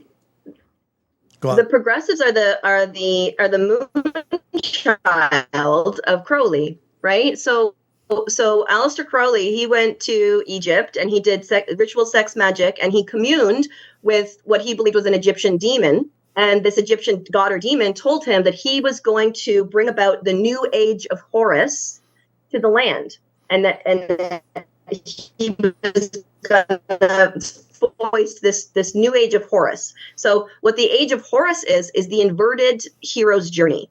So the hero's journey is it's in so many different myths and stories. The son goes off, he leaves his home, he goes off, he learns something, he battles, whatever, he comes back, he's got new knowledge, and he continues to carry on the kingdom. He takes the kingdom, right? The Lion King is actually the exact hero's journey. The Isis, it's actually the Isis, Osiris, and Set is the hero's journey, and the Lion King is the exact hero's journey. And I feel like they did that movie as a way to pay homage to Crowley, because his idea was the inverted hero's journey. So what Crowley said was, instead of the hero coming back with more wisdom and knowledge and experience and leading the kingdom, the hero is going to come back, force the kingdom to bend to his will, and what he wants, whatever he wants, it's that do what thou wilt shall be the whole of the law. So instead of coming back and leading the kingdom, he comes back, he forces society to bend to his will, to believe his lies, and then it's ushering in this new age of what he calls Horus, where everyone is their own god, and everyone only cares about themselves, and you don't have this idea of a ship, right? Like, when a country is homogenous, or at least when we all have the same goal, oftentimes religion will bring us all together. But if we are all on the ship, we know who the captain is, and we're all going in the same direction, which is, to have a nice life, to have a family or whatever. It's so much stronger when we're all moving. But the goal is to make every single person an island. So instead of us all feeling like we're in this ship together and fostering community, fostering relationships, focusing on what we have in common as opposed to what we have, what our differences are. This is also why Disney doesn't have human friendships.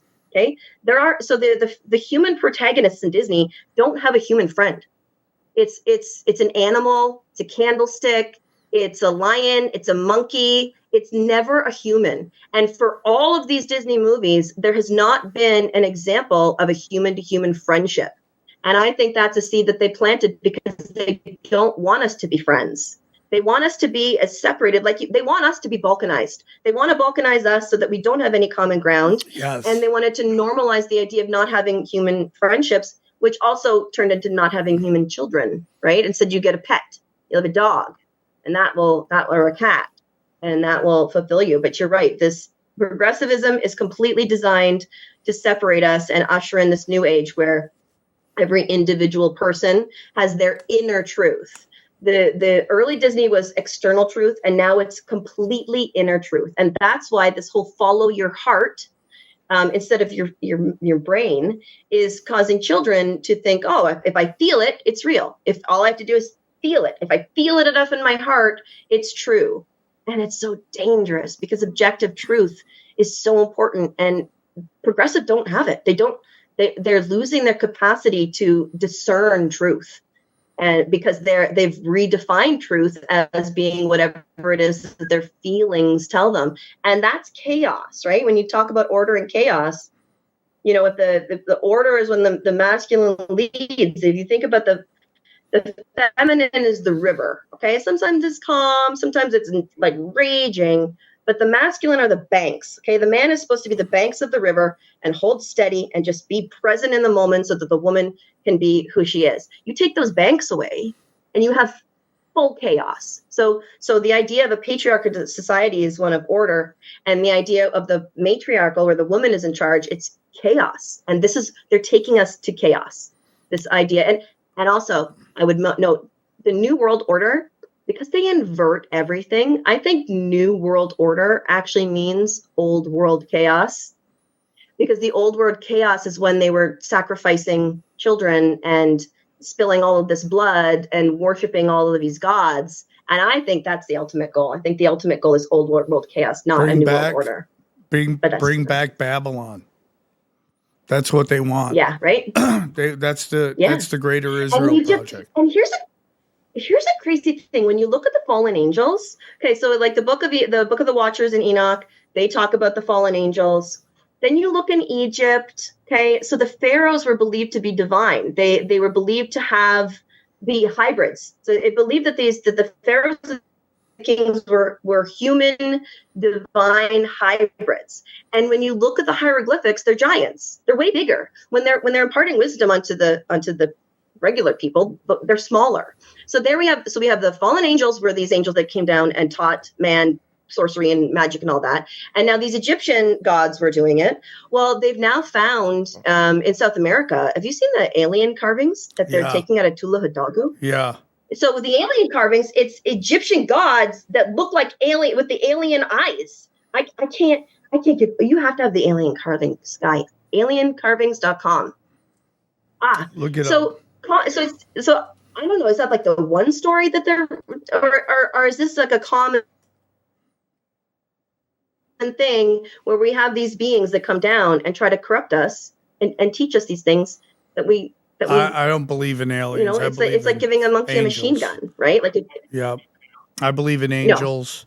No. I believe in and well, I mean in demons. But yeah, listen, your internet is going crazy right now. I feel like we pushed it with the Trudeaus, and they're starting to lose their mind. That we're dropping too much truth here. We started Disney, we ended with white body virus, and then we ended with Disney again. Absolutely great.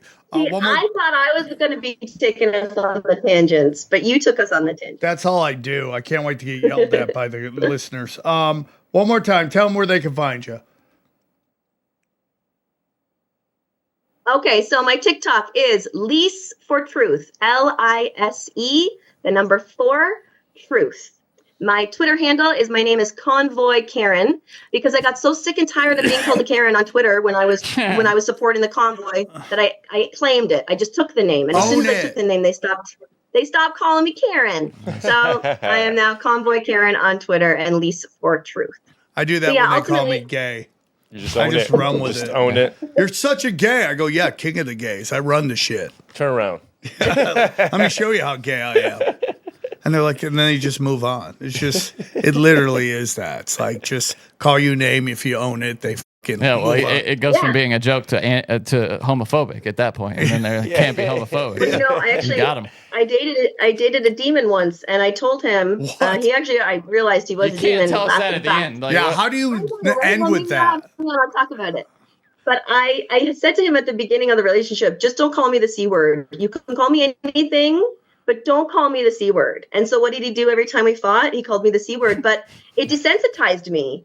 So it got to a point I just didn't care anymore. And, you know, I think that if we go back to the N word, I think that probably needs to happen. We need to get to a point where words just don't have an effect on Sam's us. working If we decide a word is going to have such a... I am literally working on that. That is my entire you're purpose. Alone. I'm not helping you with that. No, there are some people out there trying, you know, but it's coming. And I don't think people are excited about that. But it's a better place to be. If it ever happens, you're going to be on the list of who got it done. No, I will never get credit. Some young, shiny person will come in, get all the credit. Yeah. It'll be on the front of Time magazine. The N-word is dead. Yeah, and then it will show him. And now people are like, you were doing that forever. I go, welcome Michael to my... Che killed the N-word. Yeah. All right, great show. Thank you so much. Looking forward. This is so much fun. Looking forward to having you back on. Okay, let's break down the episode. All right, what'd you guys think of Lisa besides the internet? Yeah, she must have pissed off some Indians because that tech support is not serving her. I know the Grimerica guys are going to hear what you said about the indigenous, and I'm going to get a stern call. Yeah, that's interesting, huh? That's a stern call. I'm going to get it. I feel it. Well, it's funny. I was reading online about it when she said that, and it does appear it's only been confirmed by ground penetrating radar up to this point, which has difficulty distinguishing between skeletons and rocks and just earth being moved from. So they haven't actually confirmed the mass graves. With kids are going to die at a large school. Like, they had thousands of kids exposed to new diseases, so there are going to be some deaths from that. So obviously there are going to be some graves, but a mass grave is an entirely different thing. Yeah, 100%. Apparently that's where the debate is, whether they've confirmed 17 million though. 17 million to go dig it up. I think you should at least make a hole.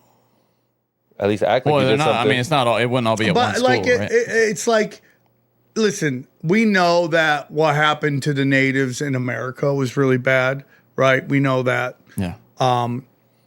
But like, the First Nation people of Canada, I would be doing the exact same thing. Give us your house. They're like, what? Dude, this is our territory. Give us your... I would be shooting for the sun. Like that guy in Berkeley when he was like, they were debating reparations. He's like, the real number is 500 million. I would shoot for the fucking stars. Why wouldn't you? Yeah, you should go back to Turkey and try to get some reparations from Turkey. Good bro. luck That's on what you that. should do. Yeah. Yeah, right. They're gonna put up with that. They'll give you a free hair job, maybe. If you Yeah, want they'll give me one. a free hole in my head. That's what they'll give me. See, what they should do is, what does America do? They give them the worst parts of the county. Like Indian reservations are like the worst. Like Temecula is fucking hot. That shit sucks. Yeah, but then they give them casinos, and then what's interesting is that you see the corruption within the tribes, that the people running the casino keep all the money. They just keep all the money. So it's like, yeah, I mean, obviously, you go far enough in any group, you'll see some darkness. I'm not saying it. And like white body virus, it's like it was all the fucking British. Like the British made all white people look bad. And nobody here, Johnny, do you have any British in you? Yeah. Yeah, so Johnny fucked everything up. The rest of us are just hanging out, trying to be cool people, and your people are going around raping. I mean, it's like Irish, Scottish, and English and Swedish. Spanians fuck some shit up 2% too. Cameroon. French did too. Oh, you got some Cameroon in you? Yeah, dog. Who did the DNA test? I'm wondering about that. My sister did. Oh, really? Yeah, I want my brother to do it so badly so I can find out. Yeah. I'm gonna find out I'm not fucking Sicilian, and I'll be so freaking pissed. Dude, imagine you're not Asian. Yeah, I am. If I'm not Armenian, Yeah, like if you're Armenian. that'd be so hard seeing that my family literally came here from Armenia, and they were like, "Dude, we just passed through," and it was like, we just signed up Armenia because nobody was coming in on that country. That's so funny. Yeah. It was the first on the alphabet, so we just I just checked the first box, and they were like, "We've been looking for Armos. Come on in." Yeah, but Disney is crazy. Like how many times they killed the parents. And we say Disney as shorthand, but it wasn't just Disney. It was like Land Before Time was a movie that, I mean, that traumatized the shit out of me. And that's where at the very beginning, the mother dinosaur dies. I mean, I can't watch it and think about it now without getting a little teary-eyed. It was, I mean, very Johnny, if you can cry, dude, that'd be great sad. for ratings. You always say that. Was that the first movie you cried to, Johnny? I mean, if you remember, no. I don't remember. Well, because my parents told me the first movie I cried to, they took me to go watch Lion King, and I was like 2 or 3. And they literally said, "Oh, you cried when faggot." Yeah, a little bit of a faggot, fucking 3 or 4. But so the dad gets trampled. The dad gets trampled by the antelope, and my mom says I start crying. She said she felt bad for taking me to watch. She's like, pussification just of- cried, and then you didn't want to be there no I more. wouldn't take my kids to see that. I like the first Lion movie. King? Yeah. The Lion King That was the first movie they That took was you sad. to was at a Lion theater, King. at a movie theater. Like, Mine yeah, was obviously. Dogman, which is a weird name if you think about it. Dogman? Yeah, Dogman. It's about this man who gets turned into a half dog and he fights crime. It's a very famous kids. I think my first movie was probably like Turner and Hooch. or I know something what like my that. first movie was. It's not and this it's one. Dark. Yeah, that's Dogman. That's the one you watched? Oh, No, that's kids, why I your took my kids. kids. That's Oh, my I daughter's took my first nephew movie. to that. Yeah, Was it nothing like Nothing. nothing Oh, I thought you meant- I traumatic? mean, you Your could first watch and be like, "There's that. There's that. There's that." Ricky Gervais did a great job in that. His voice. Like I was telling you about the Kung Fu Panda TV show. Yeah. About how there's a scene in there in which the demon's like, "Just sacrifice your children, and I'll give you all your dreams." It's crazy. I think probably my first movie was Turner and Hooch. Remember What? that? Yeah, my dad would take me to see like fully adult movies. Like I saw Blue Chips. Remember that movie with Nick Nolte where he's like a basketball coach and they're like bribing players? I saw A River Runs Through Is It. that Shaq was in that? Yeah, Shaq, Penny Hardaway. Yeah, it was great, man. It was a But this great is the movie you watched? Turner and Hooch. That's not that Yeah. bad. Yeah, well, that dog gets really f***ed up in the movie or something, I think, and then ends up saving the My dog. first movie, guess what it was? Peter Pan. That tracks, Oh, yeah. that's a pretty good one. Why is The that? one with like the woman playing the little No.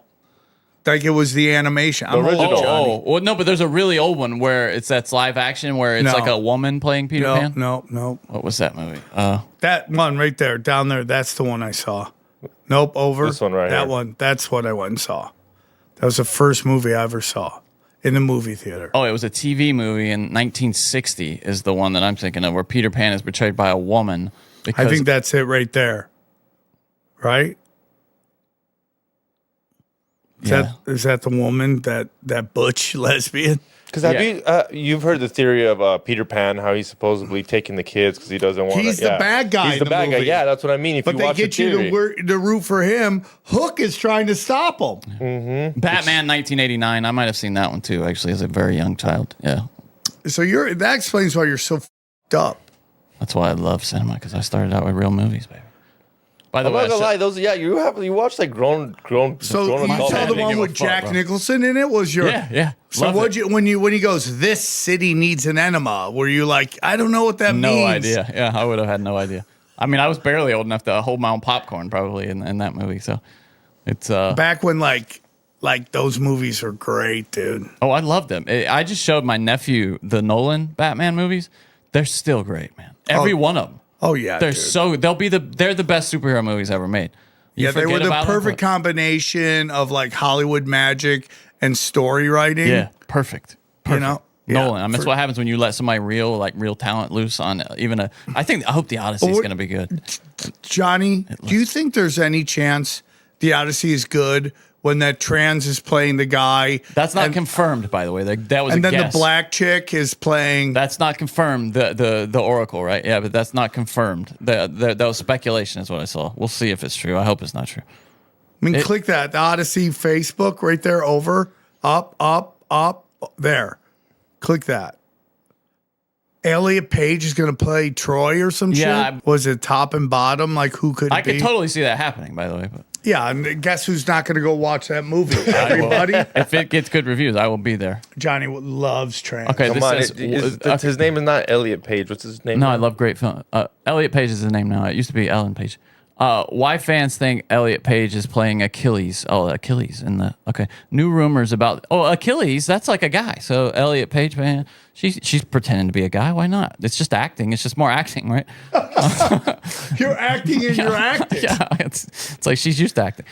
New rumors about the Odyssey, Christopher Nolan's blah blah blah, suggest that Elliot Page could be playing Achilles, the champion of the Trojan War. Rumors have also claimed that Lupita Nyong'o is playing Helen of Troy, which has already sparked backlash online, including criticism from tech billionaire Elon Musk. Yeah, and even this is the whole point when people cry about blackface. You're like, they're shoehorning black people into traditional white roles. Like, what are we talking about here? Anyways, if you want traditional white roles, go to Sam. Greeks were kind of swarthy, though, to be fair. I mean, pretty dark-looking people, especially back then. You're filthy, Johnny. This Monday, I am running my special. It's going to be at the Hollywood Comedy Store, Belly Room, running it. Please grab tickets. Somebody grab a ticket, please. I'm shoot my special. Then Costa Mesa, Albuquerque, the 1,000th episode. And we're going to stop here. I've just added, I don't know what, if you don't go back to the events. That thumbnail is so fun. I'm going to be in Miami 2 nights, Friday, Saturday night. I'm at the Comedy Inn, 2 shows. I don't know why 3 shows actually. 1 on Friday, 2 on Saturday. Come get weird. Go back to the website and I got to spend a lot of time on it. Johnny loves the blow up doll for Mega Slut. Yeah. Mega fuck slut. Get in my email, dude. Get in my email list. Please, I got shows coming up. I'm going to be banging out a ton of fucking episodes. Sorry, guys. I got so busy. Cash Daddy's Patreon, Johnny, real quick. Yeah, how he's crushing it over there. He's made some good calls recently, and we're all just waiting for this breath, apparently, according to Howie there. Yeah, he was talking about, tech is getting ready to head for a downturn. We all kind of feel that's the sense from Howie, so you got to be prepared. I think these AI centers are going to start to fucking crash and burn. I think people are so over them. Yeah. I think you're going to see, go back. That's about it. Go if you want to see the best doc on stand-up comedy. Watch Dying Laughing. Go down. Chaos Twins. I got nothing. I'm trying. And buy gold and silver. Check it out. And then Energize Your Health. T-shirts are going. If you got ideas for T-shirts, let me know. I need some new ones. And then Chemical Free Body. Love it. Took it right before the show. Anything else? Hit that like button, subscribe. Go check out my podcast, XG Marks the Spot, please. And we have a new Broken Sim. We're talking about the alien disclosure and all that shit. And if you go to youtube.com/tinfoilhatofficial, you can support the show. Help our numbers are slowly going up. And then you can check out my live, my 5th crowdwork special. Everyone loves it. Sam Tripoli comedy. Right there, it's called Hero. Click that. That'd be fun. Yep, right there. hero. Bang. So check it out. Finally, World War debate. Everyone loves it. I should have news on it very soon. I'm working on it, guys. I'm sorry. Chaos Twins World War debate. I promise you news is coming. Back to the show. I thought Lisa was great. Sorry about the internet. It was going in and out because she's getting too true. Talking too much truth. Yeah, it's funny. She said she went to her friend's house for better internet. Right. And maybe she should have stayed at home. It seems like. I wonder how that would have gone. Funny how But that it's works. so crazy that she's dropping bombs and it just got worse and worse and worse. Do you think you're ever gonna have a 2-hour conversation with a teacher at your school? Okay, so I'm gonna be honest with you. So they had an after-school special, after-school event where the kids could go and learn pottery. So Dana decided she just wanted to go there to make sure Billy was okay with it. So she went there, and these two people came in, and the one woman's like, "Hi, I'm blah blah blah. My pronouns are blah blah blah and blah blah blah." And these are 6-year-olds. And Dana told me, I'm like, "Out, out. We're not doing it. Out, out." And she goes, "She's so nice. I don't care. There's no reason for you to bring sexual shit up in front of 6 years old. Okay? You shouldn't do it. They're 6. Imagine trying to explain that to a 6-year-old. And Johnny, I say it all the time. My kids are learning ABCs, 1, 2, 3s. Trans, genders, that's all advanced algebra. Yeah. Like, what are we fucking doing here? Oh, it's not for now. It's not for now. You're still explaining he, she to them. Yeah. And you want to add they, them, and then like, well, they don't mean them. We be like, you know how it is. Well, them coming like. I mean, my nephew's 8, and he was talking about the other day. He said, "My dad said I came out of his balls." It's kind of true. He's got no understanding, though. I mean, it's like he's kind of. You came out of my balls. I mean, he just asked the craziest questions. Because you're right. Because I'm sure she has kids. That girl, the lady that she was talking about her pronouns, she's got kids. You and the think kids, she has kids? or The she's pronoun lady? Well, no, but she's taking care of some kids, and then those kids might tell your kids. Is what I'm trying to say. Even though like it's not. It's Yeah. like the kid who tells everybody Santa ain't real. Yeah, You know? some Gotcha. kid's gonna tell your kid about And again, pronouns. it's like a friend of mine, a good friend of mine. He had like one of his like 20-something-year-old relatives decide to transition, and she told he put everybody put everybody in a text thread to announce it, and he even put like the 13-year-old girl in it. And then in the text, he was like, she, he, she, whatever. It was like, "What are your pronouns? I want to send you art." And my buddy lost it. And it's like, no, man, don't do that. They're kids. Let them live their lives. You want to do it. He's like, "You didn't support me." It's like, get the fuck out of here, dude. Get the fuck out of here. You're talking that shit to kids? That's like disgusting. You chose your path. Go have a good time. I wish you nothing but happiness. Leave the kids alone. Yeah, they don't need it. What? You're going to be offended if a kid calls you by Misery the wrong loves pronoun? company, dude. Come on. It's all about subversion, dude. I got subverted. You're going to get subverted. You know, it's like the women in the Epstein. I would just rather get rid of pronouns. Like, let's just get rid of all the They're fucking not pronouns. real. We don't need them. It's not real. Nobody uses pronouns anymore. Yeah, get rid when of you the meet fucking somebody as like someone who uses pronouns now is like someone who refers to black people as colors. You're like, we don't do that anymore. Hi, I'm Johnny. I have a dick. How about that? Yeah. Let's just- Well, that's what I've been saying we got to do with bathrooms now. Dicks and pussies. Dicks going here, pussies going here. It's not about you gender. solved the problem. There Solve you the go. problem. If you got a dick, you're going in fucking here. Yep. So you know, to find a way. What if I'm transitioning? What if it's in an in between? Dude, show us your cut off dick. You got to prove you cut your dick off. You got to keep it in like some fucking weird kind of wax or something. yeah, just put it on a necklace around. Yeah, and keep you it around gotta your get neck. embalmed. Yeah, keep it Send it to you. like a rabbit's foot. Pull it Yeah. out. Here it is. On Pull your it back in keychain, your yeah. purse. You know it's gonna be a small one. Yeah. Ain't no one cutting no big shit Yeah, off. no one's cutting a fat slong Yeah, off. dude, it's all these little. Everyone's ass like things. just cutting off their fucking inchers. I want to know what's the biggest one that's ever been cut. The doctor. Yeah, doctor's like, I can't do that. like, I'm Are going you to be sure? here all day. Are you sure? I'm going to need you to sign some extra paperwork before we do this. He just gets out. 2 doctors get out and they just start sawing. Just crying the whole time, just weeping. The guy's wiping away tears as they're sawing. It was such a beautiful dick. I can't believe you're destroying What a this. waste. For a hole, you got to put a plug in Can't for we the rest just of wait your until life. somebody Put comes that in in and have there. their He dick cut off first? Just gives it back to you. He's like, stick that in there. Like a John Bobbitt type comes in, we can stick it on him. Let's just wait. What That's if a we crazy found story. out that like one guy that just transitioned, somehow your body's chemicals match up and your body won't reject it? And they're like, we just figured this out. He just cut off like a fucking 10-incher. I could sew it on. I wonder if you could do that. Let's see. Could you do a penis transplant? No, yeah, because I was watching this documentary of this girls who chop off men's dicks, and I can get Well, they did it with John Bobbitt. Yeah. But penile transplants are experimental, highly complex surgeries performed only in extreme cases of tissue loss, such as I'm talking about like somebody else's dick, though, like a transplant, such as traumatic injury, disease, severe surgical complications. While successfully performed a handful of times worldwide, this is not a routine procedure and involves significant ethical, psychological, and surgical considerations, including lifelong immune suppression. Interesting. So it's like getting anything else. Ooh. The primary goal is restoring function, urination, and sexual function, and providing a sense of wholeness to patients who cannot undergo traditional reconstruction. Ooh. If you're an organ donor, that's in there. All right, guys. Great episode.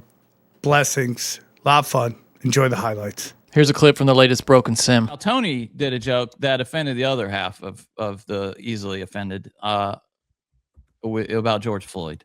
This was Tony Hinchcliffe on the Kevin Hart roast. You know, Kevin, they told me not to mention your kids on this roast, but I must say, you did good. They've gotten so big, they now buckle Kevin up in the car seat. It's true he lost his gig hosting the Academy Awards because of some homophobic tweets, but you'd be homophobic too if you were eye level with everyone's cock. He got into a fist fight on a private plane, proof that no matter how much money black people have, they're still just gonna act like ninjas. Always fighting. Like Bill Cosby, Hart is a black comedian from Philadelphia, and like Bill Cosby, women don't know when Kevin is inside of them. You've done good, though, Kevin. The black community is so proud of you. Right now, George Floyd is looking up at us all, laughing so hard that he can't breathe. Kevin, God bless this room, and God bless the United States of America. So funny, dude. You know, Yeah. I think so too. Yeah. And now BLM has had their say. Of course they did. They just showed up. Yeah, they took a break from their case where they're getting fucking arrested for they're arrested for embezzlement to cry about a joke. Yeah, that's it. They weren't getting enough headlines, you know. So we got to get the funds aren't coming in anymore. Let me see. I just had the clip, but it went away. Yeah, it was some. Oh yeah, here she is. It's this lady, who's somebody from BLM, having her say here. We can't take me. No. Again, it is not a laughing matter. We are here today to call your attention to the fact that an egregious, disgusting joke was made. Dude, what a fucking world we live in, dude. About to memorialize George Floyd for year 6 after his brutal murder at the hands of the Minneapolis Police Department. Yeah, I mean, there's a lot of problems with this. Grief and trauma. We have young people in our community who were children at the time. They're now teenagers, still dealing with the impacts of the police killing of George Floyd. Oh, God. And instead of allowing our community to grieve in peace, to celebrate George Floyd in peace, we have Netflix comedians making light of the brutal killing of George Floyd. It is unacceptable and it is unconscionable. Tony Hinchcliffe made a grotesque joke saying that. Oh my God, she laughed. Up at us, oh my God, laughing, she laughed. And he can't. She even thought it was funny. Tony Hinchcliffe made a grotesque joke saying that. Dude, even she laughed. Oh God, dude, these psyops suck. And he these can't. Psyops suck. When I these saw psyops clip suck online, it made me sick to my stomach. We are here to declare today. Sick from laughing, probably. Yeah, I mean, dude, even you laughed at it. It was a great bit. I don't get it, dude. Just don't get it. Like, what? Do you really think we're buying that? Like, how dumb do you think we are? That is so fucking funny. I mean, dude, you're gonna get your that is a great new shirt. These psyops suck. That's a great new shirt. We should make that, dude. Yeah, we got to do that. We should make that, dude. These psyops suck. I mean, they're just lazy, dude. She's laughing. I mean, how do you, anyway? I'm so angry. It's just crazy, dude. It's just crazy. I mean, dude, it's just absolutely insanity. And I'll ask this, and I'm asking this on every podcast I'm doing. Johnny, anybody in the chat, which I'm afraid to ask this to, but anybody, please explain to me what equality looks like. Like, let's just say we achieve it. What does that look like? What is equality? Because that roast seemed to be equal. Everyone made fun. Everyone up there is a multimillionaire. And everybody up there made fun of everybody. Like, what is equality? Anybody? Yeah. What does it look like? A lot of those BLM people are millionaires now, too, after. Yeah, they got 4 houses in white neighborhoods. They're killing it. Yeah.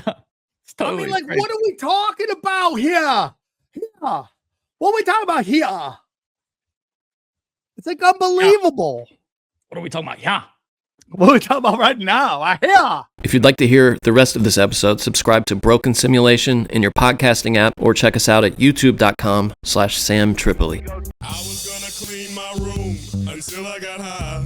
Oh, this happened for a packed ball. This is a crazy reaction video. Someone ends up swallowing a white baggie, all for what could have been a traffic infraction. You guys already know we don't smoke the same scumbags in the building. Let's get right into it.